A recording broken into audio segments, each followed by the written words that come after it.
is exactly where you want to be listening to us. It's BK and Ferrario on 101 ESPN.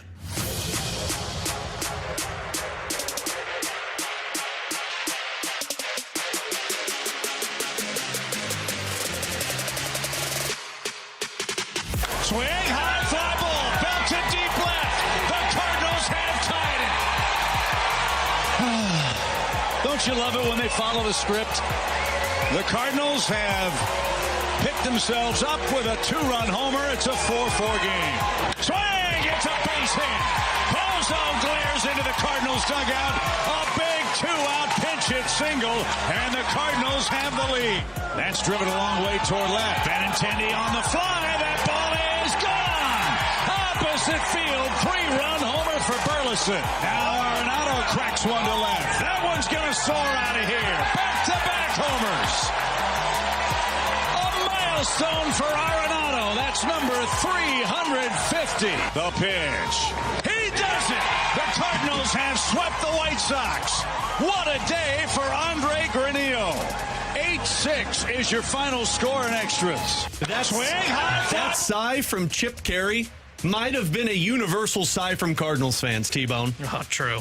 Just getting the series sweep against the White Sox after a snowball kept piling up on the Cardinals. That was the get-right series for St. Louis. Along with Tanner Hendrickson and Bradford Bruns, I'm Alex Ferrario. It is BK and Ferrario here on 101 ESPN. BK getting an early weekend. He'll be back with us on Monday. So the Cardinals go into the White Sox series on Tuesday, where they lost 3 of 4 to the Milwaukee Brewers, lost the series against the Blue Jays and the Royals while winning that series against the Dodgers. And T-Bone, you and I said on Monday what we wanted to see most from this series against Chicago was your offense getting right. And that was job well done by their offense. Now, I will put the disclaimer on the lower third of our YouTube chat right now, which is brought to you by the Air Alliance team. It was the White Sox. We understand that. But we also talked about how some of their pitchers in that series were pretty good. But the part that really stuck out to me in that series, specifically yesterday with the doubleheader, was in 3 games against the White Sox, 2 in one day, your team allowed the White Sox to get back into the game. Your pitching faltered once again. But you know what happened? Your offense continued to push. And it's something they didn't do against the Blue Jays, although they had a little bit of it. They didn't do against the Brewers. And you started to wonder, was this offense falling back into reality rather than the fantasy world that we were living in? That's not the case. Again, White Sox, bad team. I understand that. But to go 5 for 10 yesterday with runners in scoring position and come from behind or break the tie after the White Sox came back into it, that was the perfect recipe for this team, T-Bone, before this massive homestand that starts tonight. Yeah, it really was. I mean, we said it perfectly, right? That it had to be the get-right series for the Cardinals offense. And I said this at the time, and BK had mentioned it, because he was more on the pitching side of, hey, your pitching has got to be the one that really shuts down the White Sox because their offense sucks. When you look at the Cardinals staff and you pitch to this much contact as they do, sometimes you're going to make bad teams look like a good offense. Yeah. And I'm not saying they did that with the White Sox, but they made things interesting when you go down 4-2 in the first game of that. And then your offense finds a way to come up in the clutch. You get the big home run from Wilson Contreras. I love the way that Ali Marmol deployed Pozo in that game and pinch hit for Victor Scott. I like the fact that hopefully, I'm hoping that they will use Pozo as the right-handed bat off the bench at times. It's the third catcher. You can't do that. I'm thinking we can. Maybe it's just me, but And then in that other game, I mean, you want to talk about deflating. You go from a game that is, at the time, 6-1, and I'm thinking, all right, they're on cruise control. This one's over. No need to worry about it. It was more of the game's on in the background while I'm also doing other stuff in life. And then all of a sudden I hear, bam, grand slam, Leahy grooving one right down Broadway, and Benintendi hits that one into right field. All of a sudden, it's like, holy crap, they're actually going to end up losing this game. I don't know how you come back from a moment like that where you blow a 5-run lead and give up a 5 spot to the Chicago bleeping White Sox. And yet the offense found a way and was able to come through when it was needed in the 10th inning. You're right, that was the get-right series for them. Hopefully that is something that we look back on and say, boy, okay, that was a weird 2 weeks. All right, we kind of panicked there. We were a little alarmed, but they figured everything out against the White Sox, and then it translated into what is their most crucial stretch of the season coming up here, where you've got the Reds at home for 3, the Cubs at home for 4, and then you get the Pirates as well in the division, which you should take care of. The Guardians coming up not too long right after that, who's a decent team, and then the Cubs once again on July 4th. That stretch right there probably determines what you are at the trade deadline. Yeah. So hopefully this is the moment that we're going to be able to put a little pin in and go, okay, good. The offense, it went through a weird rut. That was kind of weird. Okay, but it figured everything out after they went up against the crappy White Sox. And it wasn't just the offense in general, Bradford, that got right. Like, it was individuals. Now, Lars Nootbaar, I know he hit the home run. He still didn't have maybe the best series that I would have liked to see from him, but hopefully it's making strides. Mason Wynn, he was fine, but it wasn't the offense that we saw earlier in the season. But you had Wilson Contreras come up with 2 massive hits for that team, who's really heating up right now. You had Burleson, we'll get to here momentarily, who just continues to stay hot. But you also had Nolan Arenado come through with some big hits for you, as well as Jordan Walker coming up with some big hits. It's confidence for individuals, because when you enter a series like the Reds and the Cubs, man, if you would have lost 2 of 3 to this White Sox team, your pitching gave up the runs late, and your offense couldn't come back and take the lead again, you know how deflating a lot of these guys would have been going into that Red series against some really good pitchers, and then the Cubs series, who would have gone up against some really good offense. Man, that's 2 series that I don't know if you could get yourself out of that avalanche of snow. But now you drag yourself back to within a half a game of the wild card. Individual guys are either heating up or are red hot for you right now. Now you're back to an offense by committee where you've got guys that are carrying the load for the other guys rather than 2 guys needing to do it all. There's no question about it. And after being held down largely from an offensive standpoint in that Milwaukee series, you understood on paper, you understood the task at hand, what must be done. And specifically yesterday, guys, when you knew you were going to play that straight up doubleheader, going into game number 2, you locked it down. You had won the series. You had already captured that. But that simply wasn't good enough. And yet, I think a lot of us here in the room, here at the station, all around, there wasn't a person present who would have been able to say, okay, this lineup, which looks completely atypical, we're confident in that collectively to be able to secure the sweep. But what happens in a lineup that actually features a Barrero, it features Nolan Arenado hitting in the cleanup position, it finds a way to once again be able to triumph and mount another comeback. And Alex, to your point, you're not only talking about various individuals who stepped up big time yesterday over the course of those 3 games at Rate Field. Now collectively you look at this assembly of talent and you're feeling much more optimistic with this most crucial homestand to begin tonight. So we need to talk about one guy specifically with this offense, T-Bone, and it's Alec Burleson. Has he officially put himself in the lineup every single day category? He has a hit in 11 straight games. He's got a hit in, 16 of his last 17 games. And in those last 17 games, he's batting nearly 400 with a 420 on-base percentage, a 578 slug with 6 extra base hits. Burleson, to me, and we had this conversation yesterday, to me, he has put himself into the core player conversation. He is now he can't come out of the lineup. He is now one of your outfielders / DH, depending on what you decide to do with Ivan Herrera.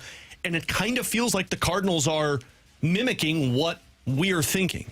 Yeah, I think he is locking himself into a spot, and I don't know what that means, because I still believe it's almost too hard to try and balance trying to win for the here and now while also trying to create runway, because one of the most critical pieces you need an answer on is Jordan Walker. And right now, it feels like he's getting kind of pushed to the side because of Alec Burleson. It feels like it is now becoming really one spot that we're talking about. And for me, that is one of the outfield corners, just depending on who it is that wins it. Mm-hmm. I think it's between Lars Nootbaar, Jordan Walker, and then maybe Nolan Gorman if they're willing to push Donovan to the outfield if Gorman gets hot, or remains hot, I should say. But I don't know if they're willing to do that because of the toe issue. And if they seem to really like him at second base, so I think they may just lock him in that place. So really, it's the one spot that it comes down to. Because right now, I mean, you cannot take Alec Burleson out of this lineup. And he fits into the runway conversation too, right? He is a guy that you were wondering about getting some answers on. Now, I don't think they had him in their top 3 when they came into this runway conversation. It was more of Jordan Walker, Nolan Gorman, Lars Nootbaar. Okay, maybe Alec Burleson if we can find at-bats for him. Man, to expand upon, you mentioned, I remember the game sample size that you made reference to. Guys, this is him over the last month. Over the last 24 games, Alec Burleson. Tell us.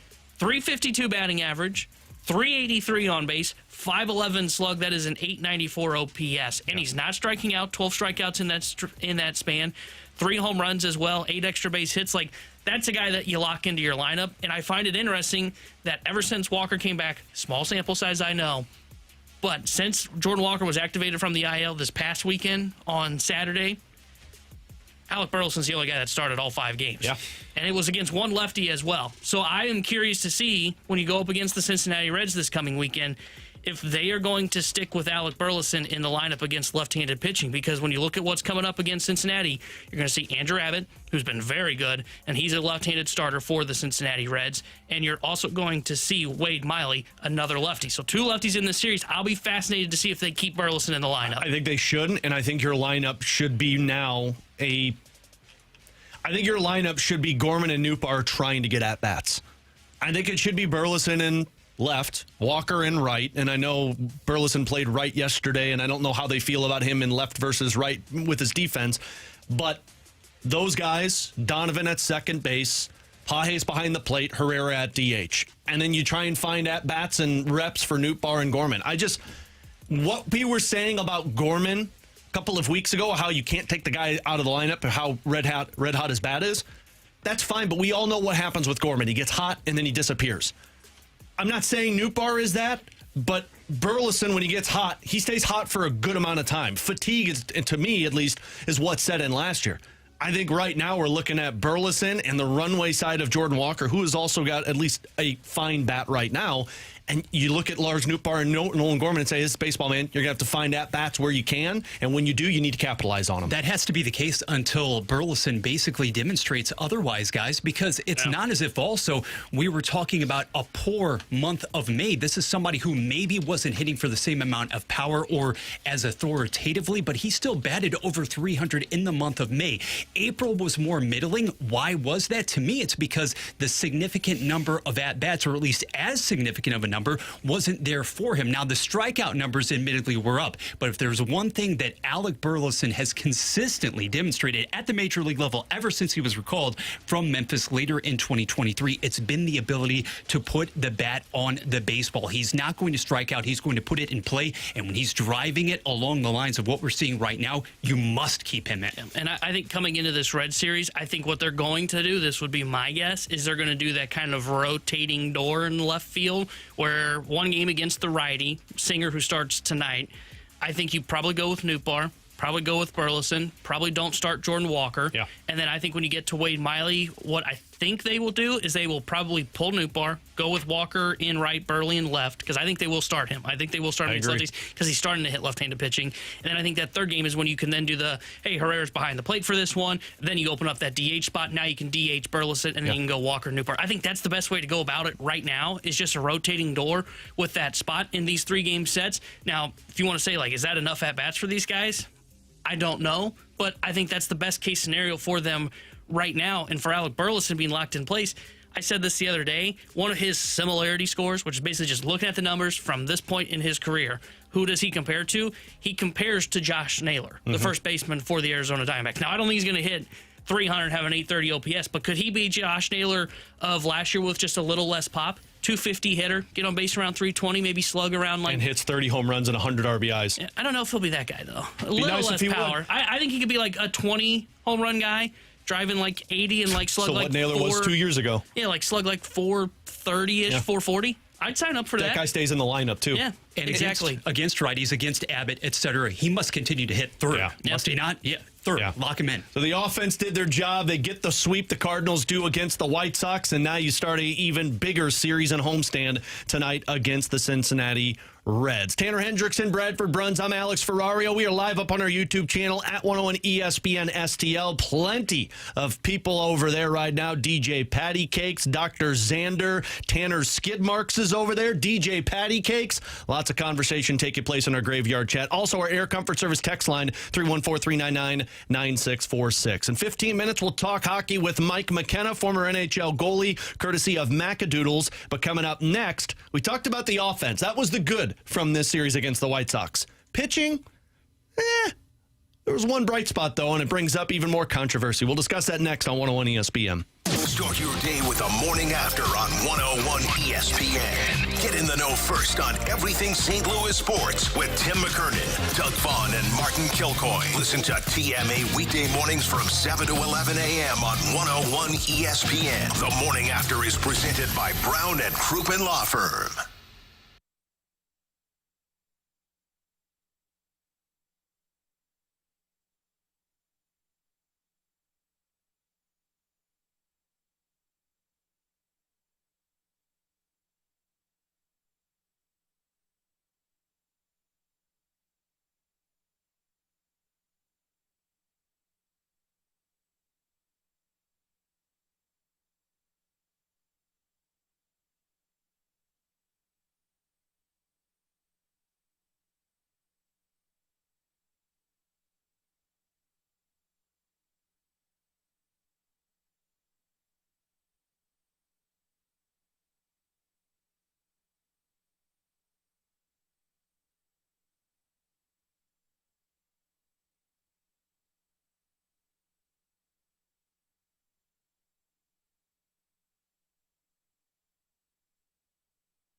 They are St. Louis. It's BK and Ferrario on 101 ESPN.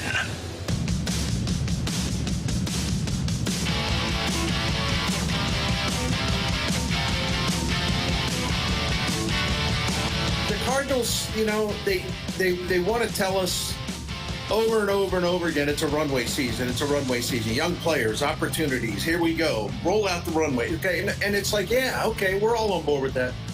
But then they make decisions that indicate, hey, we're trying to win.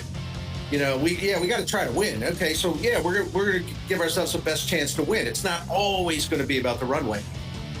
But this is what irritates me about the McGreevy situation. He's both. He fits the runway. In fact, he may be the epitome of a runway pitcher or player. And he also increases your chances of winning because he's really, really good. So why isn't he in your rotation? If you think about it in those terms, it's just exasperating because it really doesn't make a lot of sense. The Cardinals, Bernie Miklasz is speaking directly to my soul. He was on with Katie Wu on her podcast, Cardinals Territory, talking about Michael McGreevy and how he fits into the plan for the Cardinals. Along with Tanner Hendrickson and Bradford Bruns, I'm Alex Ferrario. McGreevy yesterday against the White Sox, because of that doubleheader, he gets called up as the 26th, 27th man, and they get to use him. Stays on the team now because more than likely he's going to be starting in that Cubs series. 5 innings of work, 3 hits, 1 earned run, 1 walk, 5 strikeouts with 11 swings and misses. And T-Bone, this is par for the course with Michael McGreevy. The Dodgers, I know, was a bad game if you want to look at it that way, but it was 1 blow-up inning for him to where he went 6 innings for you, 4 earned runs with 5 strikeouts. He once again is bringing into the conversation, why is he not a permanent fixture into this rotation? It's a rhetorical question because I understand the answer of they don't have depth in their system and they need Michael McGreevy for these instances. But, man, if you want to win, on top of finding out what you have in your rotation for the future years, we need to be seeing more of this consistently from Michael McGreevy. We need to be seeing him every 5th day to see what he's got. He's got swing and miss stuff. He's able to give you the innings that you need. He's competitive against some really tough opponents. Why wouldn't you want to see more of this so that by next year you say, hey, guess what? We can lock into our rotation Sonny Gray, Michael McGreevy, Matthew Liberatore. That's perfect for the Cardinals. Yeah, I am fascinated to see what they do with him because he's going to go back down as kind of more of a, what would you call, paper transaction today, because he's got to go down and just use the 27th so don't freak out when you see that, ladies and gentlemen. I would panic, everybody. No, I'm kidding. So he's going to go down, and then the expectation he's coming back up for that Cubs series because this doesn't count against his 15 days, so you're getting back to the 6-man rotation. If he pitches well against the Chicago Cubs, and he was, I'd say, okay against the LA Dodgers when he made that start early on in the year, yeah, I think it's going to be an interesting conversation about if you are going to send him back down, because I understand what they're doing right now, which is, hey, season's about runway. We're giving that to Matthew Liberatore and Andre Pallante. Okay, cool. I like that. Oh, and by the way, McGreevy's down for depth as a stretch-out guy in case there are injuries. Okay, yeah, that makes sense to me. But can I just argue if McGreevy continues to pitch like this and we continue to see Andre Pallante just look kind of blah, would be the word that I would use to describe the Andre Pallante outings? Yeah. Isn't there an argument to be had that you just flip those guys and then you're still in the same spot, which is, hey, Michael McGreevy is the guy that is in the rotation. He is the guy that's getting the runway, and Andre Pallante is down there for depth. And it's not giving up on Andre Pallante, right? It is about making sure we have depth, and then maybe we figure things out at the trade deadline. If they decide to trade an Eric Fetty out of the rotation, now you can just, boom, okay, you call up Andre Pallante, you hope Quinn Matthews, TK Roby, who are down in AAA, continue their development, and by August or September, if you get caught in a pinch, maybe then you can call them up. But I think that's where their conversation has to be. And I understand maybe the argument of, well, Pallante, what's he going to learn down in AAA?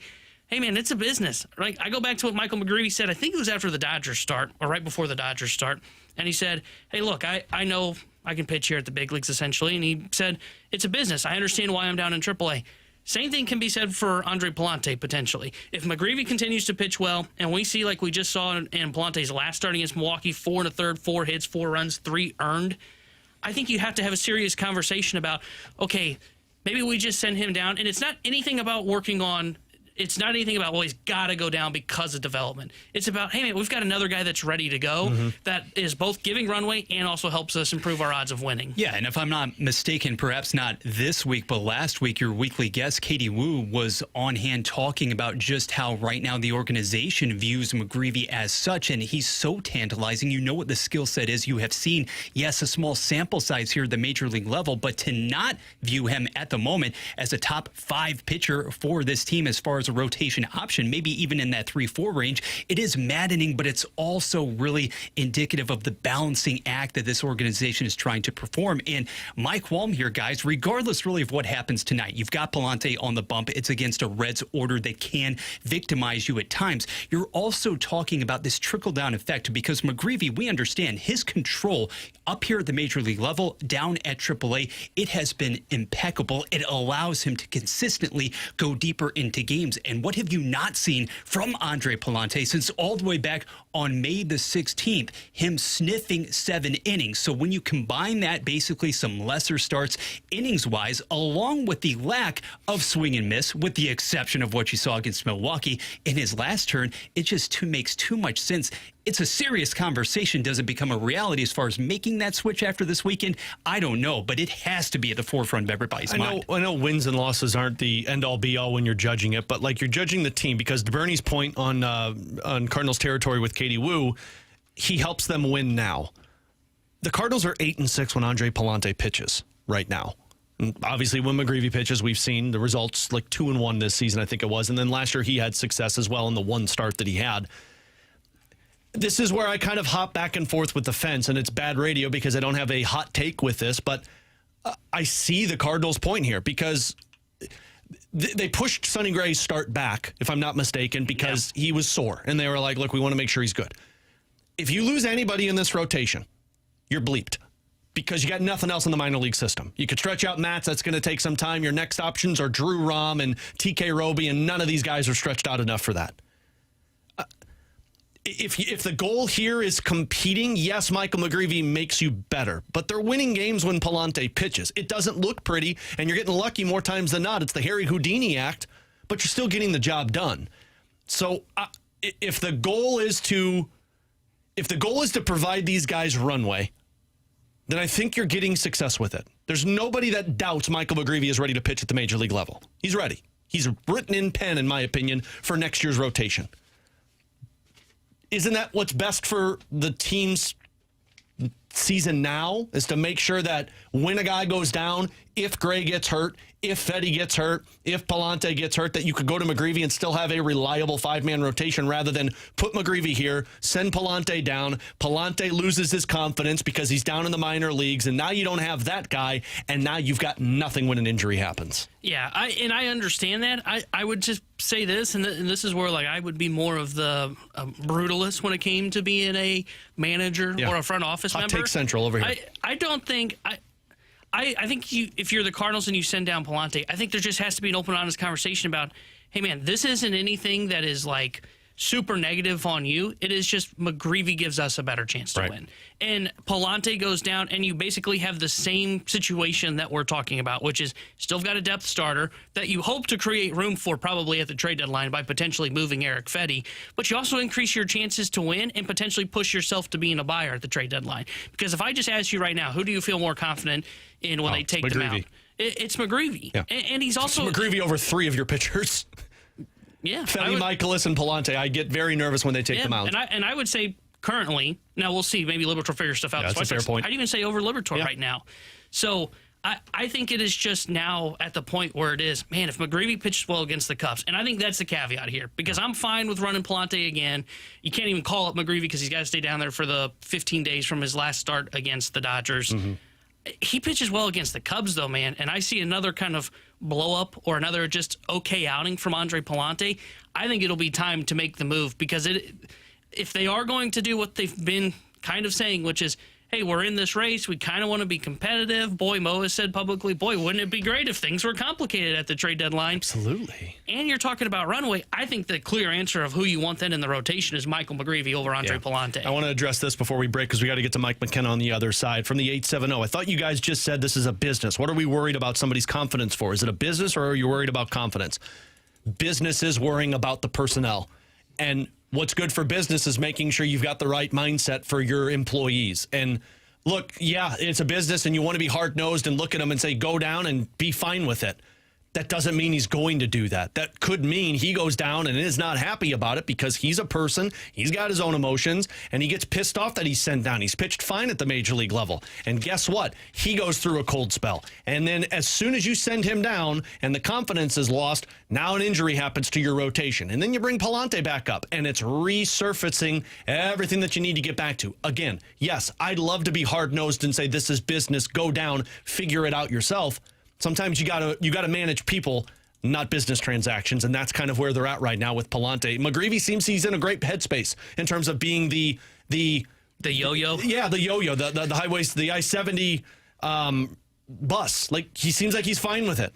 unfortunately, that might be where the Cardinals are at until they hit the trade deadline. Tanner Hendrickson, Bradford Bruns, I'm Alex Ferrario. If you've got questions for us, you can ask us anything coming up in 15 minutes. Air Comfort Service text line 314-399-9646. You can also catch us over on our YouTube channel at 101 ESPN STL. Hop on in on over on the Graveyard Conversation. Up next, we'll talk hockey, offseason, and Stanley Cup with former NHL goalie Mike McKenna here on 101 ESPN. 101 ESPN is powered by Kaufman Townsley St. Louis's injury lawyers. Call 314-500-5000.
NBA Finals are on ESPN. Sunday, Thunder and Pacers. Pre-game at 6. Tip-off at 7.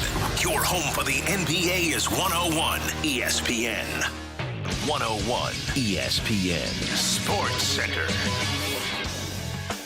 Cards take two from White Sox. Good morning. I'm Bradford Bruns with a Sports Center update driven by Johnny Londoff Chevrolet plus Johnny Londoff Autoplex. Last night at Rate Field, Nolan Arenado came through on multiple fronts to help St. Louis beat Chicago 8-6 and secure that doubleheader sweep. Number 28 swatting his 350th career homer early, then drove in Jordan Walker as extras ensued. Ollie Marmol's team returns home this evening. Cardinals Reds first pitch set for right after 6 p.m. Elsewhere, tempers flaring between Los Angeles and San Diego. Shohei Ohtani, Fernando Tatis Jr. among those plunked. Both benches emptied before SD salted away its 5-3 victory. Central-wise, Milwaukee topped the division-leading Cubs 8-7. Your SportsCenter update was driven by Johnny Londoff Chevrolet and Johnny Londoff Autoplex. See them at Londoff.com. Chevy, together we drive. Are you kidding me? Giving you the picture, the real big St. Louis sports picture. It's BK and Ferrario on 101 ESPN. We're going between the pipes with former NHL goaltender Mike McKenna. Save made by Mike McKenna. How do you like me now? Between the Pipes is refreshed by Macadoodle Spirits, fine wine, beer, and cigars. Now open in Garden Prairie.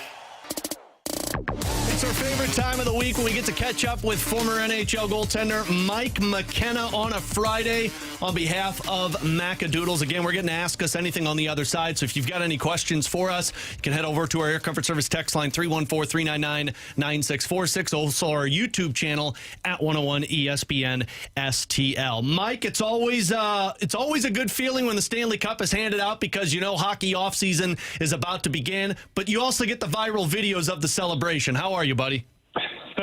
Well, it would have been nice to participate in one of those at least once in my life. I'm doing great. But I tell you what, the jealousy runs strong when you see you knew all eyes were going to be on Brad Marchand. Yep. Like, there's just no way around it, and he has not disappointed. I mean, there was a post a couple days ago on Daily Faceoff where they highlighted a beer under one arm, a canned cocktail in his hand, a cigar in his mouth, and I don't even know what else was amongst the rubble. And you're just looking at this going, man, it's actually pretty cool to think about how much time has been between him winning cups, that he's actually really enjoying this celebration again. That part's pretty cool. But, yeah, no disappointment. I mean, what'd you guys think of Barkov going to his neighbors and showing him the cup? He's walking door to door in his neighborhood in Florida. I love that. And, like, from the hockey perspective, Mike, like, you can attest to this. For hockey players that are gone basically 4 months out of the year, like, you rely on your neighbors to help you out with your house. You rely on your family that's there. Like, that is just so hockey player-esque of guys going around a subdivision, knocking on doors, and bringing out their neighbors who probably helped them throughout the season. That's the grind, and just celebrating a Stanley Cup with them. That's part of it. It's also Florida, where it's an absolute country club where they all live, too, man. So it's like, True. Like, you know, they're probably just, you know, wheeling around in the golf carts every day, living the life down, which is true. I mean, I've played in that organization, and it's an incredible place to live. Like, it's no wonder you can get free agents there now because the team has very strong ownership in Vinny Viola. He's a very good owner. They've got a great manager in Bill Zito. They've got the right people underneath them and Roberto Luongo and others that they completely changed the complexion of that franchise about 7 or 8 years ago now and made it such a great place to play. I'm happy for him, but I've seen it, you know, and it's funny with that with Barkov because I remember being there when he was named captain. And I'm going to tell you a quick story about this, how it came to be, and that Barkov, you know, speaks English pretty well. Back then was okay. But it's not your prototypical captain because typically you're thinking of just basically some Western Canadian dude that'll come in and command a room. Like, that's been hockey's tradition, right? That's what it is. And there was an Army Ranger named J.B. Spizo who did a lot of work and team leadership with Florida. And that was a connection to Vinny Viola, who was also a West Point graduate, so very deep Army ties. And J.B. Spizo came in and did this type of training, and he looked at them and he said, Barkov's your captain. And they went, what? You know, and this was some of the old regime that was there at the time. You're like, what do you mean? He's the captain. He's like, no, it's him. This is the guy. He is your leader. And he took a lot of heat for that. Spizo did. They didn't want to believe him. Well, it looks pretty good now, and it really shows you how people that have been involved in military at any high level, what they know and what they can see in people when it comes to leadership, because Spizo was dead on, man. And I think that moment in time really put the Florida Panthers on their trajectory, and it related back to West Point and what they'd done there. So, Mike, I'm fascinated by just the build of the Florida Panthers. And we had this conversation earlier this week because I think it was James Myrtle that put the piece out talking about, you know, the Florida Panthers, you know, they've made sure that they're not going out there and throwing too much money at free agents. And they've also built a culture that guys come to and are willing to take less so that they can stick around that group of players. And we're hearing that now from Sam Bennett, who might be leaving money off of the table, who Aaron Ekblad might be leaving money off of the table to stick around. How difficult is it to do what the Florida Panthers have done? I know the state income tax comes into the conversation as well, but it feels like there's a lot more legs to this than just no state income tax. Yeah, and you're seeing it in other good places too. I mean, Matt Duchene just signed a deal with Dallas 4 years at 4.5, and he's worth way more than that on the open market, you know. But with Florida specifically, there is a couple things at play here. I mean, they overspent to get Sergei Bobrovsky the first time. At the time, that $10 million price tag people thought was an albatross, and they wanted to get rid of Bobrovsky forever. Well, it looks pretty good now, doesn't it? So the thing for me is that when the organization is not a desirable place, and let's just be really honest, Florida was not a desirable place to play, again, until this new regime changed, new ownership, and what's happened recently, you have to overpay. When you create the right culture, when it's a good place to live, when you're competitive, when you're winning, people will take less. And Bennett will be interesting because he's the one that, even though I think he wants to come back, and it sounds like he will, I think he'd have the biggest haircut not going to the open market. If he does come back, it's a true sign to what he thinks of that place. Now, Ekblad, he's already made a pile of money, and that factors in. So for him, he can ride it out. I'd be leery on a long-term contract on him, but you have to lead things from the top, man. And in the sport, if you have good ownership and good management, it resonates with the players because typically you end up winning. And when you combine it with the fact that you got the beach 10 minutes away in Florida, I mean, doesn't hurt. It's a pretty good I mean, we got a nice beach at Castlewood, guys, but the problem is they won't open the place up anymore. You know what I mean? So it's not a drawing point for free agents.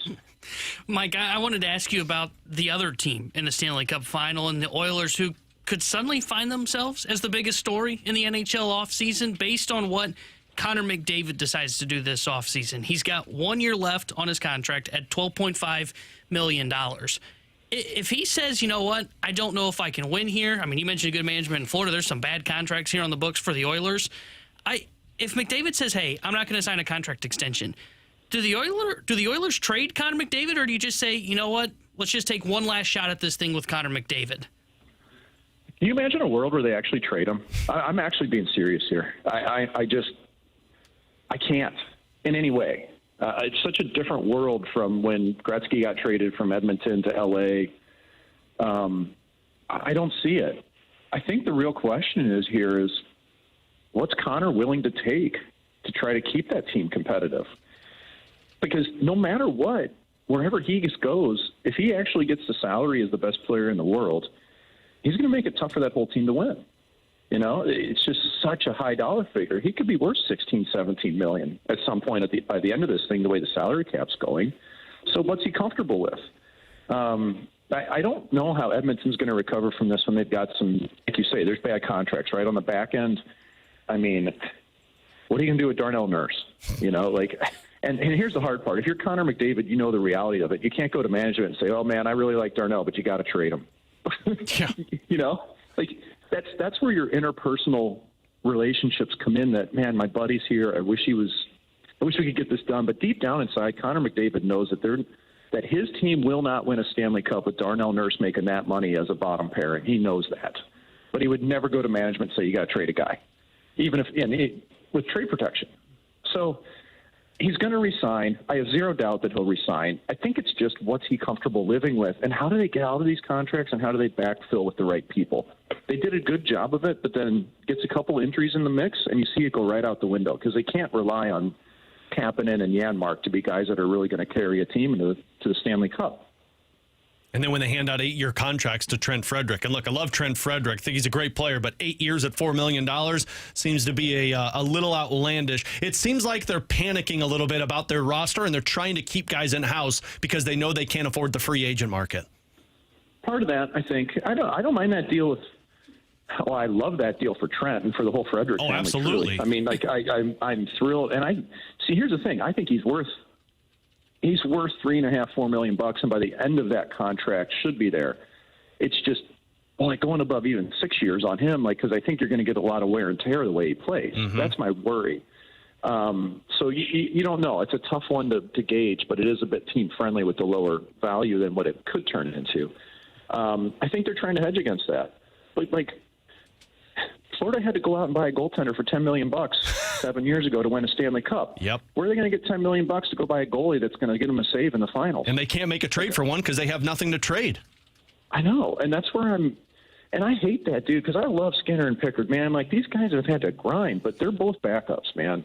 Like, they are. Like, Skinner, the trajectory is it is where it's going. It has peaked, you know.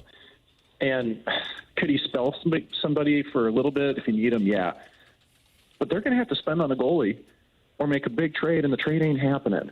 And to go on another tangent, though, it just comes back to developing players, man. You have to. Look, the Blues have been so fortunate that they've developed goalies, guys. Like, bona fide. From Jake Allen to Bennington to Hofer, like, they've drafted well, and they've had great goalie coaching. Edmonton has not drafted. They didn't draft a goalie for, like, 7 years or something in the first couple rounds. Like, complete negligence from the past management group in Edmonton when it came to the most important position in hockey. Mike, final one. We'll get you out of here and talk a little about Macadoodles as the weather warms up. A lot of people spending time outside. Tell us what's going on at Macadoodles. Well, the Busch Light Lime is almost out. Unfortunately, the Bapple is gone. Busch Light Apple, that was a limited release. Bapple was red hot this year. What's really heating up, though, is canned cocktails, man. Good Boy Vodka has the John Daly lineup of iced teas. They're coming out with flavored lemonades this week, and they're all low carb. They taste delicious. That segment's really hot. Surfside's heating up for us. We got great pricing on all of those. We have every single thing Good Boy offers in our store. We're also starting to do a lot with our wine, too. Coming up in the next week, we're going to be rolling out a buy one, get one free in our wine department. We're going to have some great deals going on over there. And we just continue to get new and unique items into our bourbon and spirits area. We got a couple this week from Art of the Spirits. We got some 8-year bourbons from Ben Holiday that fly out the door the second we get them. So tell you what, if you see somebody hit our social media, and if it's an allocated or a really rare item like that, like a Ben Holiday 8, you need to get to the store because it's not going to be there for very long. So we get as much as we can. When we get it, it hits the shelves. Get it out there for the people. Get out there to Macadoodles and take care of yourself with the incredible selection that they have. Mike, always great to catch up, man. We'll talk NHL offseason and NHL draft next Friday. That sounds great to me. And I tell you what, quick shout out. That race last week at Worldwide Technology Race, the IndyCar race, was the highlight of my year. So we didn't even hit it. But, man, was it a race. So hope everybody had a good time. Saw a lot of friendly faces out there. That's awesome. Yeah, I saw the pictures. It looked like it was a heck of a time. Mike McKenna, always great to catch up with our favorite former NHL goaltender here on BK and Ferrario. That McDavid stuff, man, like I heard Jackie Redmond and Jeff Merrick talk yesterday on their Daily Sheet podcast, and Jackie made a great point that I didn't even think of. If you listen, he didn't say one good thing about Edmonton or the Oilers. That's hard. Like typically when you go through those postseasons, it's like, look, I love Edmonton. This is my home. I love nothing. It was just talking about, hey, I got to do what's best for my family. I want to win a cup. Yeah, he's going to be the story of the offseason. Yeah. And I wonder, like Mike mentioned, like it's hard to imagine them trading him. It's hard to picture a world where he doesn't sign a contract extension. I think it was Elliot Friedman today on 32 Thoughts mention, what if he does more of the Matthews route, which was, you know what, I'm not doing 8 years. I will do 4. And I will see where we're at in 4 years because they do have some contracts start to fall off of the books after next offseason. Like Kane, if they don't move him this year, he's off the books. Yeah. You know, Arvidsson's deal's up, Henrique's deal's up. Like there are some contracts that start to fall off the books and then maybe give you more flexibility, even though you're still stuck with Darnell Nurse and his bloated contract. You do get more cap relief coming potentially. So I wonder if maybe he does sign a contract extension, but he goes short term. Right? Rather than saying, you know what, I'm going to do the full 8 years, I wonder if he'll go shorter to see, okay, let's see what this actually looks like. And if he signs a 4-year contract extension, then you know what could happen? They could be set up in the Flame situation 4 years from there, where you have McDavid in the final year, and then you have Draisaitl with 1+, and that's exactly what Calgary got stuck in with Gaudreau and Matthew Tkachuk. Yeah. Tanner Hendrickson, Bradford Bruns, I'm Alex Ferrario. We'll take a break. We'll come back. You can ask us anything, 314-399-9646. We'll do that next year on 101 ESPN. You can now watch 101 ESPN live on our Air Alliance Team Studio Cams. Catch every show live on our YouTube channel or at 101ESPN.com. 101 ESPN Studio Cams. Presented by the Air Alliance Team Heating and Cooling. Getting the job done quickly, correctly, 100% of the time.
social with 101 ESPN. Follow us on Facebook, Instagram, TikTok, X, Threads, Blue Sky, and YouTube at 101 ESPN.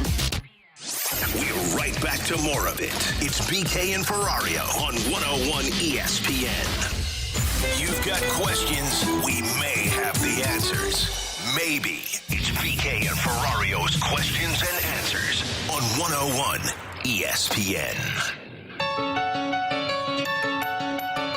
314-399-9646 is our Air Comfort Service text line. Also our YouTube channel at 101 ESPN STL. Over in the Graveyard chat, you could throw some questions our way. Along with Bradford Bruns and Tanner Hendrickson, I'm Alex Ferrario. Let's start with this from the 314. What's your guys' thoughts on what Elliot Friedman talked today on his podcast about, saying that playoff rosters could have to be salary cap compliant in this next CBA? So for those that may have missed it, he was talking about the CBA negotiations that are going on, which might get done fairly soon, it sounds like. A part of these negotiations, they're trying to work through the LTIR loophole that we've seen Vegas use, Chicago use, Tampa use. I love it. I think this is the only way you can really handle this because, look, LTIR is real. Like, people have injuries and they're out. Now, Evander Kane is not a good example of that, it looks like, with the Edmonton Oilers, allegedly. Apparently, they're not very good at the whole LTIR manipulation they're thing. not good at the scheme. But this is the way to do it. Like, sure, take advantage of the LTIR in the regular season. But when you get to the postseason, you got to make sure that your roster is cap compliant. You cannot have $10 million over the cap like we've seen the Lightning do or the Vegas Golden Knights do. You got to be cap compliant when the playoffs start. I think that's the best way to do it. So I like it, and I don't know how fair a concern this is, especially now that the cap is going up, and unless there is a unforeseen thing like a pandemic that happens that could stall it. But one fear that I do have is, will this kind of kill the trade deadline? And what I mean by that is, like, you think of the Vegas move when they acquired Timo Meier 2 years ago.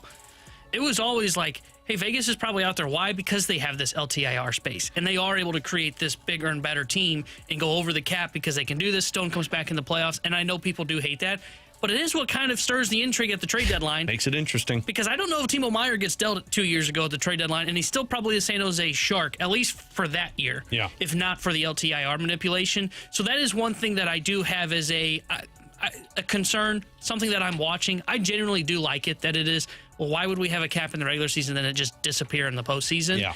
But it is one thing that I'm going to be intrigued over the next, 2-3 years, or when they sign this new CBA and when it takes effect. Is it going to have implications on the trade deadline and we won't see the big flashy moves happen? I'm a little worried about that. Maybe because the cap goes up, that won't be a problem. There won't be as many teams that have such limited space like you did when you had that 3-year window where it was stagnant.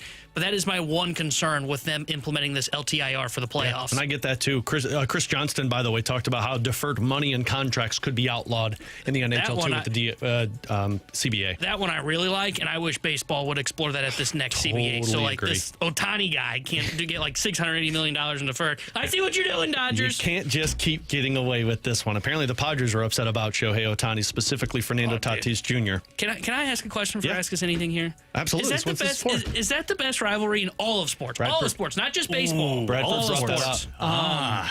Dude, it's the one with the most hatred. I can't think of one that has more hatred from the players and fans than that one. And I'm thinking of all sports right now. I mean, maybe Bengals and Chiefs, but I don't know if fans hate each other as much as Padres and Dodgers fans hate each other. Yeah, the players do. The pure venom and vitriol from the fans, from the players, from management types alike, it far outweighs what you're seeing from, like, Yankees, Sox, for example, right now. In all of sports, I don't think it's a stretch. You saw that pure hatred on display last night. Isn't it a shame that they've already played their 7 games, too? Oh, I know. We'll get it in the playoffs. We'll get it in the playoffs.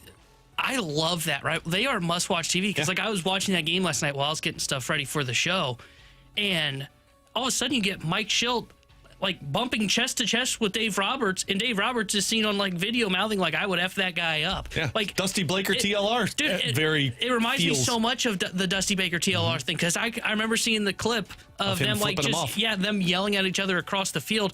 I love that rivalry, and I think what makes it so good is because the fact that the Padres, for the most part, I don't even know if it's like Big Brother. The Dodgers are their Big Brother. They're like Daddy. Oh, They really take advantage of the San Diego Padres, and the Padres are always like, we're chasing the Dodgers, chasing the Dodgers, and the Dodgers say, no, go in the corner. Yeah. You are not the team that's going to take us Mike down. Schultz showed Dave Roberts who was daddy. He said, let's see do you this in the parking and lot. Dave Roberts was like, I'll mess you up. All right, a couple more of these from the 618. Would you guys trade Thomas and Bennington for McDavid? One, I don't think it gets the deal done, and two, I said yesterday that I'd do anything for him. T-Bone, we had a really good discussion off the air. Like, I think Parayko, Broberg, Thomas would be the three guys that I just can't trade. Yeah. Because if you trade Thomas for McDavid, you're in the same spot. Now, you got a significantly better player, but you don't have any depth, and now you got $14 million versus $8 million for the number one center. Yeah, Thomas to me is untouchable if it comes to McDavid conversation. And the other thing too is if you're trading for McDavid, what that means is McDavid has chosen you of probably one of 5 teams that he's willing to waive the no move clause for. So why am I giving up my best asset when I've basically got the Edmonton Oilers as a fish in a barrel? Sure, I'll give you some nice pieces. I'll give you Kyrou. I'll trade you Kyrou before his no trade kicks in before July 1st. I'm not giving you Robert Thomas, dude. Thomas McDavid as your 1-2 up the middle. Whew. Yeah. Boy. Good luck beating that. Thomas, Bennington, Broberg, and Parayko, possibly a starting point when you're talking about McDavid. I'm really not exaggerating. Yeah, no, you're absolutely right. I mean, in Bennington, I know everybody's talking Joel Hofer with the offer sheet potential. I know Jamie talked about it yesterday. Yeah, I could see it, but I just don't know if Edmonton can justify doing that. That makes them better than what they're at right now. Okay, 2 more of these before we got to get to the Cardinals on the other side. This one. Would you consider 9-7 over these next 16 games a win for this Cardinals team considering who they're playing? 9-7 against the Reds, Cubs, Guardians. I think that takes you to the Cubs series. Yeah, Cubs again. So Reds at home for 3, Cubs at home for 4, at Cleveland for 3, at Pittsburgh for 3, at Cubs for 3. 8, 10. That's in that range. Yeah. I'd say yeah. Yeah, I think so. I think you got to be multiple games above 500. I mean, you got to win. You got to win the series. Yeah. You got to win the Reds. You got to win the Cubs. You got to win the Cubs series. I think what's weird is like if you're saying for their playoff hopes by looking at the wild card, yes, that's a success. Yeah. If you have any hope of catching the Cubs in the division, you have to go in the same stretch against them. I think at a minimum 4-3.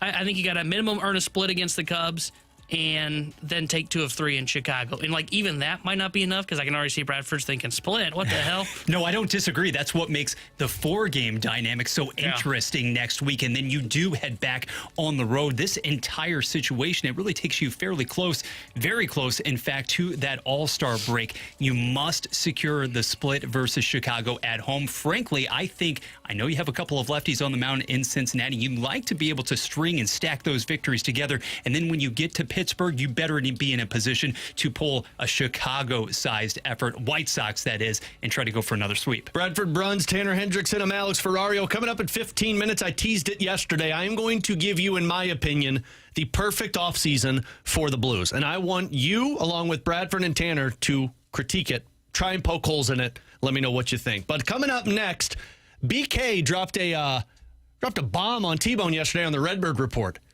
Is Pedro Pages a part of this Cardinals core? We'll discuss that next here on 101 ESPN. WXOS HD1 East St. Louis 101 ESPN is driven by Brown and Crouppen Law Firm.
101 ESPN has your chance to meet Adam Wainwright at this year's Big League Bash at the Factory July 27th. Our winner will receive 2 tickets to the Big League Bash, featuring Adam Wainwright in concert, along with appearances from Cardinals players and Fred Bird, a silent auction, and more.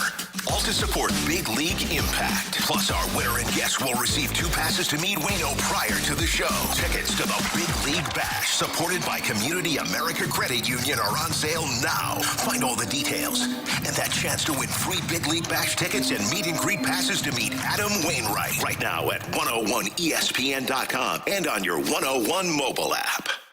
This is exactly where you want to be listening to us. It's BK and Ferrario on 101 ESPN.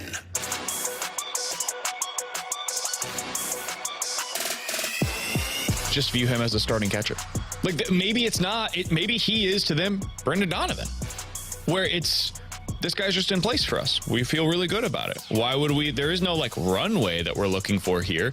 We just think this is going to be our starter at this position for the next 4 to 5 years.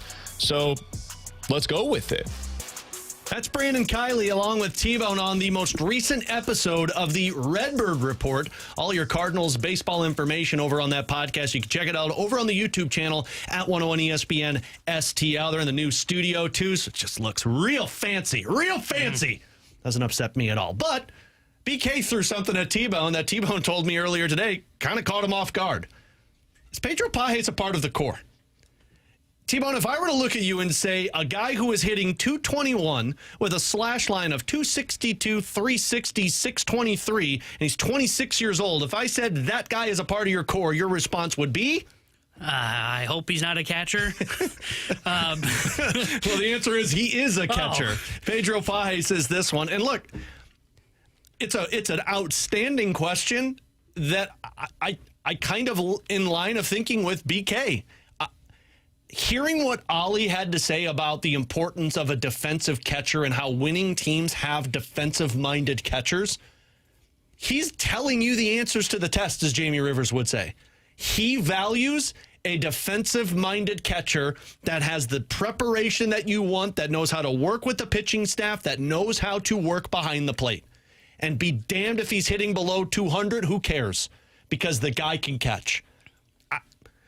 I don't know if he's a part of the core, because when I think a part of the core, I think of the future. I think of guys that are in this lineup every single day.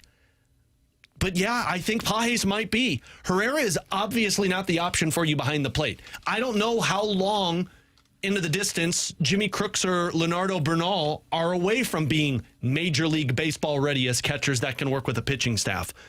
So I think where the Cardinals are at right now, we talk about Burleson, we talk about Wynn, Donovan, Walker. I think Pages might have to be in this conversation because he is the best option behind the plate. Yeah, when he threw this at me yesterday, I was almost like stun-locked because I've never really thought of Pages as a guy in the core, right? What I always think about is okay, sure, maybe they're just valuing defense a little too much, and this guy happens to be better than Ivan Herrera, and at some point you replace Pedro Pages behind home plate because he's below league average offensively. I mean, you read off his numbers. They're not great. I mean, he's, 27% below league average? Yeah. Pretty good quick math there. That's really good math. So when you say that out loud, to me, it doesn't click, right? No. So then as I'm sitting there pondering, thinking to myself at my apartment all by my lonesome last night. It's dangerous. I thought of this. You mentioned his numbers, right? How would you like it if offensively over his first 4 years he hits .248, 304 is the on base, 349 is the slug. It's a 653 OPS, 30% below league average, but you continue to hear about, hey, game calling's really good. Maybe he continues to get better at catching base runners. How would you feel if that was Pedro Pages with the St. Louis Cardinals over the next, including this year and then the next 2? Do I love it? No. I'd love to have a better option who can slug the baseball, but if he's great defensively and knows how to work a pitching staff, and those are the numbers I'm getting, I can accept it.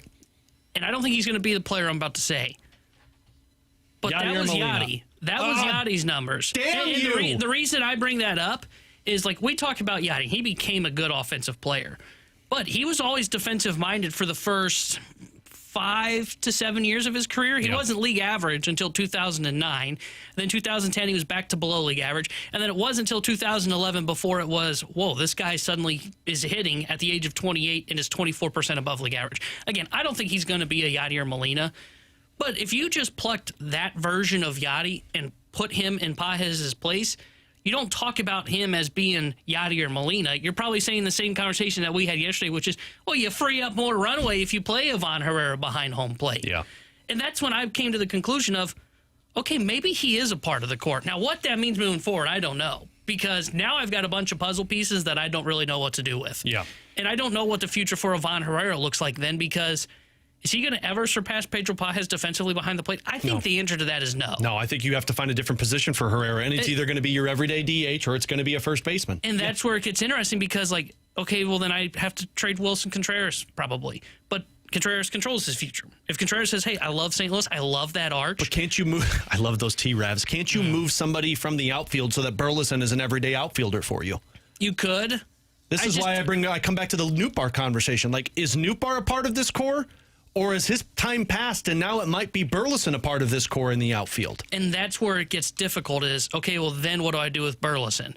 Because I think he's the one, it's the outfield, once again, shocker, that you look at and you go, okay, who are the guys that we're going to pick to be a part of this core? How much longer of runway do you give Jordan Walker? Is it just, hey, at the end of the year, we know what he is? Or is it, hey, he's still young. He's still a young piece. Let's give him part of next year as well. Lars Nootbaar, to your point, I just think this is a weird rut for Lars Nootbaar. I still think he's a part of the core moving forward. Yeah. Now, will he outprice himself when he gets to free agency? I think that's a fair question. And that's kind of why I wonder if you have to expedite this. You got to do something if you're the Cardinals that you don't typically do. Trade a guy away before you want to. And I'm not saying it's the right decision, but with all of these guys that we're talking about, there's not enough positions for him. And at some point, you do have to lean into these are our everyday guys so that you can give that runway and let them play. Here's the other question to you, T-Bone, with this Pages thing. And Brad, for you as well. Can you afford to have just a defensive-minded player in the lineup on top of what potentially Victor Scott is? Because to me, as great as this offense is, at some point, Arenado's just not going to be a factor. At some point, Contreras might start to dip down and decline. Maybe Donovan isn't an MVP. Like, if you go this route where Pages is the core piece because he's so good defensively and if the offense, who knows, that makes it even more of a emphasis on you've got to go find a star bat. You've got to go find a middle of the order, 30 home runs, 100 plus RBIs to put in the middle of the lineup. Maybe it's Herrera, maybe it's Burleson, probably not. Maybe it's Weatherholt, maybe it's the guy you're drafting. But you need that if you're going to have two guys who are just defensive minded. And Alex, you mentioned timeline. What's so fascinating here to me is the way in which really the speed at which the Cardinals front office, the coaching staff, these evaluations have been formed behind the plate over the last couple of seasons. And pardon the ignorance here, but I really do not know. You talked about, okay, Pages and obviously the defensive bona fides, though. Is it a case of Pages being that advanced defensively? We know he's terrific when it comes to actually calling the game. Or are we just weighing that, all of those aspects, against what you do not have in a Herrera behind the plate, what you did not have in a Contreras? I'm really hard-pressed here, guys, to draw a clear line in the sand and have a clear difference between what we're seeing right now out of Pedro Pages when all of those elements are combined compared to what you got from Andrew Knizner, I'm serious, a couple of years ago. And you allowed him to depart after 2023 because you believed in the necessary task of improving and upgrading the offensive punch behind the plate. Are we really talking about two different people here? Is Pages that demonstrably better where you have to fit him in no matter what? Or is it just a case of barren alternatives? I think what makes it tough to judge Pages for what they're doing behind home plate is the thing that they are raving about is the thing there is no metric to look at. You can't measure how the preparation goes and how the pitchers feel on the mound. You don't see what like the game plan is, right? It'd we be heard cool that if we got same the email. Right? If I got an email We in my heard it inbox. about a guy that's at first base now. Yeah, we heard about Knizner beforehand as your backup. Carson Kelly, Seriously, too. we did. Yeah, and that's what makes it difficult because if you look at it, because text from the 618, first that you make it difficult to listen to at the stake, thanks. But Pages is terrible, seriously awful defensively. Do you not watch him play? When you look at Yadi, right? If you just took away what they would say is he was great at managing a pitching staff, there were numbers you could look at that showed, like, holy crap, this guy is great defensively. I mean, he caught 40% of base stealers for a big chunk of his career. So, like, that's a number that you can look at and say, hey, this is a defensive catcher. For the stuff that the Cardinals are talking about as the game calling, that is such a significant thing behind home plate. I feel it's a little overstated by them, but they believe that. So that is the tough part here, is what they are saying is, hey, this guy is very good at managing a pitching staff. And if you look at the team ERA from when it is Pedro Pages to Ivan Herrera, it is a significant difference. It's almost like 2 earned runs completely, right? Yeah, if I'm not mistaken. Overall for the starters, it's a 4 ERA for the Cardinals, which is like 18th in Major League Baseball. But with Pages behind the plate as a starter, you're looking at just below 3.2 ERA. Yeah, that's impressive. And that's the only metric that we can kind of look at. Earned run average. Yeah, that's the only thing that we can look at and say, well, that might be how he calls games. The tough part is the way that they do it is, well, he's always with Sonny Gray. So, yeah, in theory, his numbers will be better. But that's what I think makes this so hard, is what they are saying is, here's why he is good defensively. The casual fan can't go, well, I can't see that, right? You can tell me Yadi's a good defensive catcher, and I can go, man, that guy catches 40% of base stealers. I see that happen. It's hard to know when it comes to game calling. Just to reiterate what T-Bone just said there, because we got the text we got it multiple times. We're never going to see Yadi's defense again, ever. We are not saying that Pages is Yadi or Molina defensively.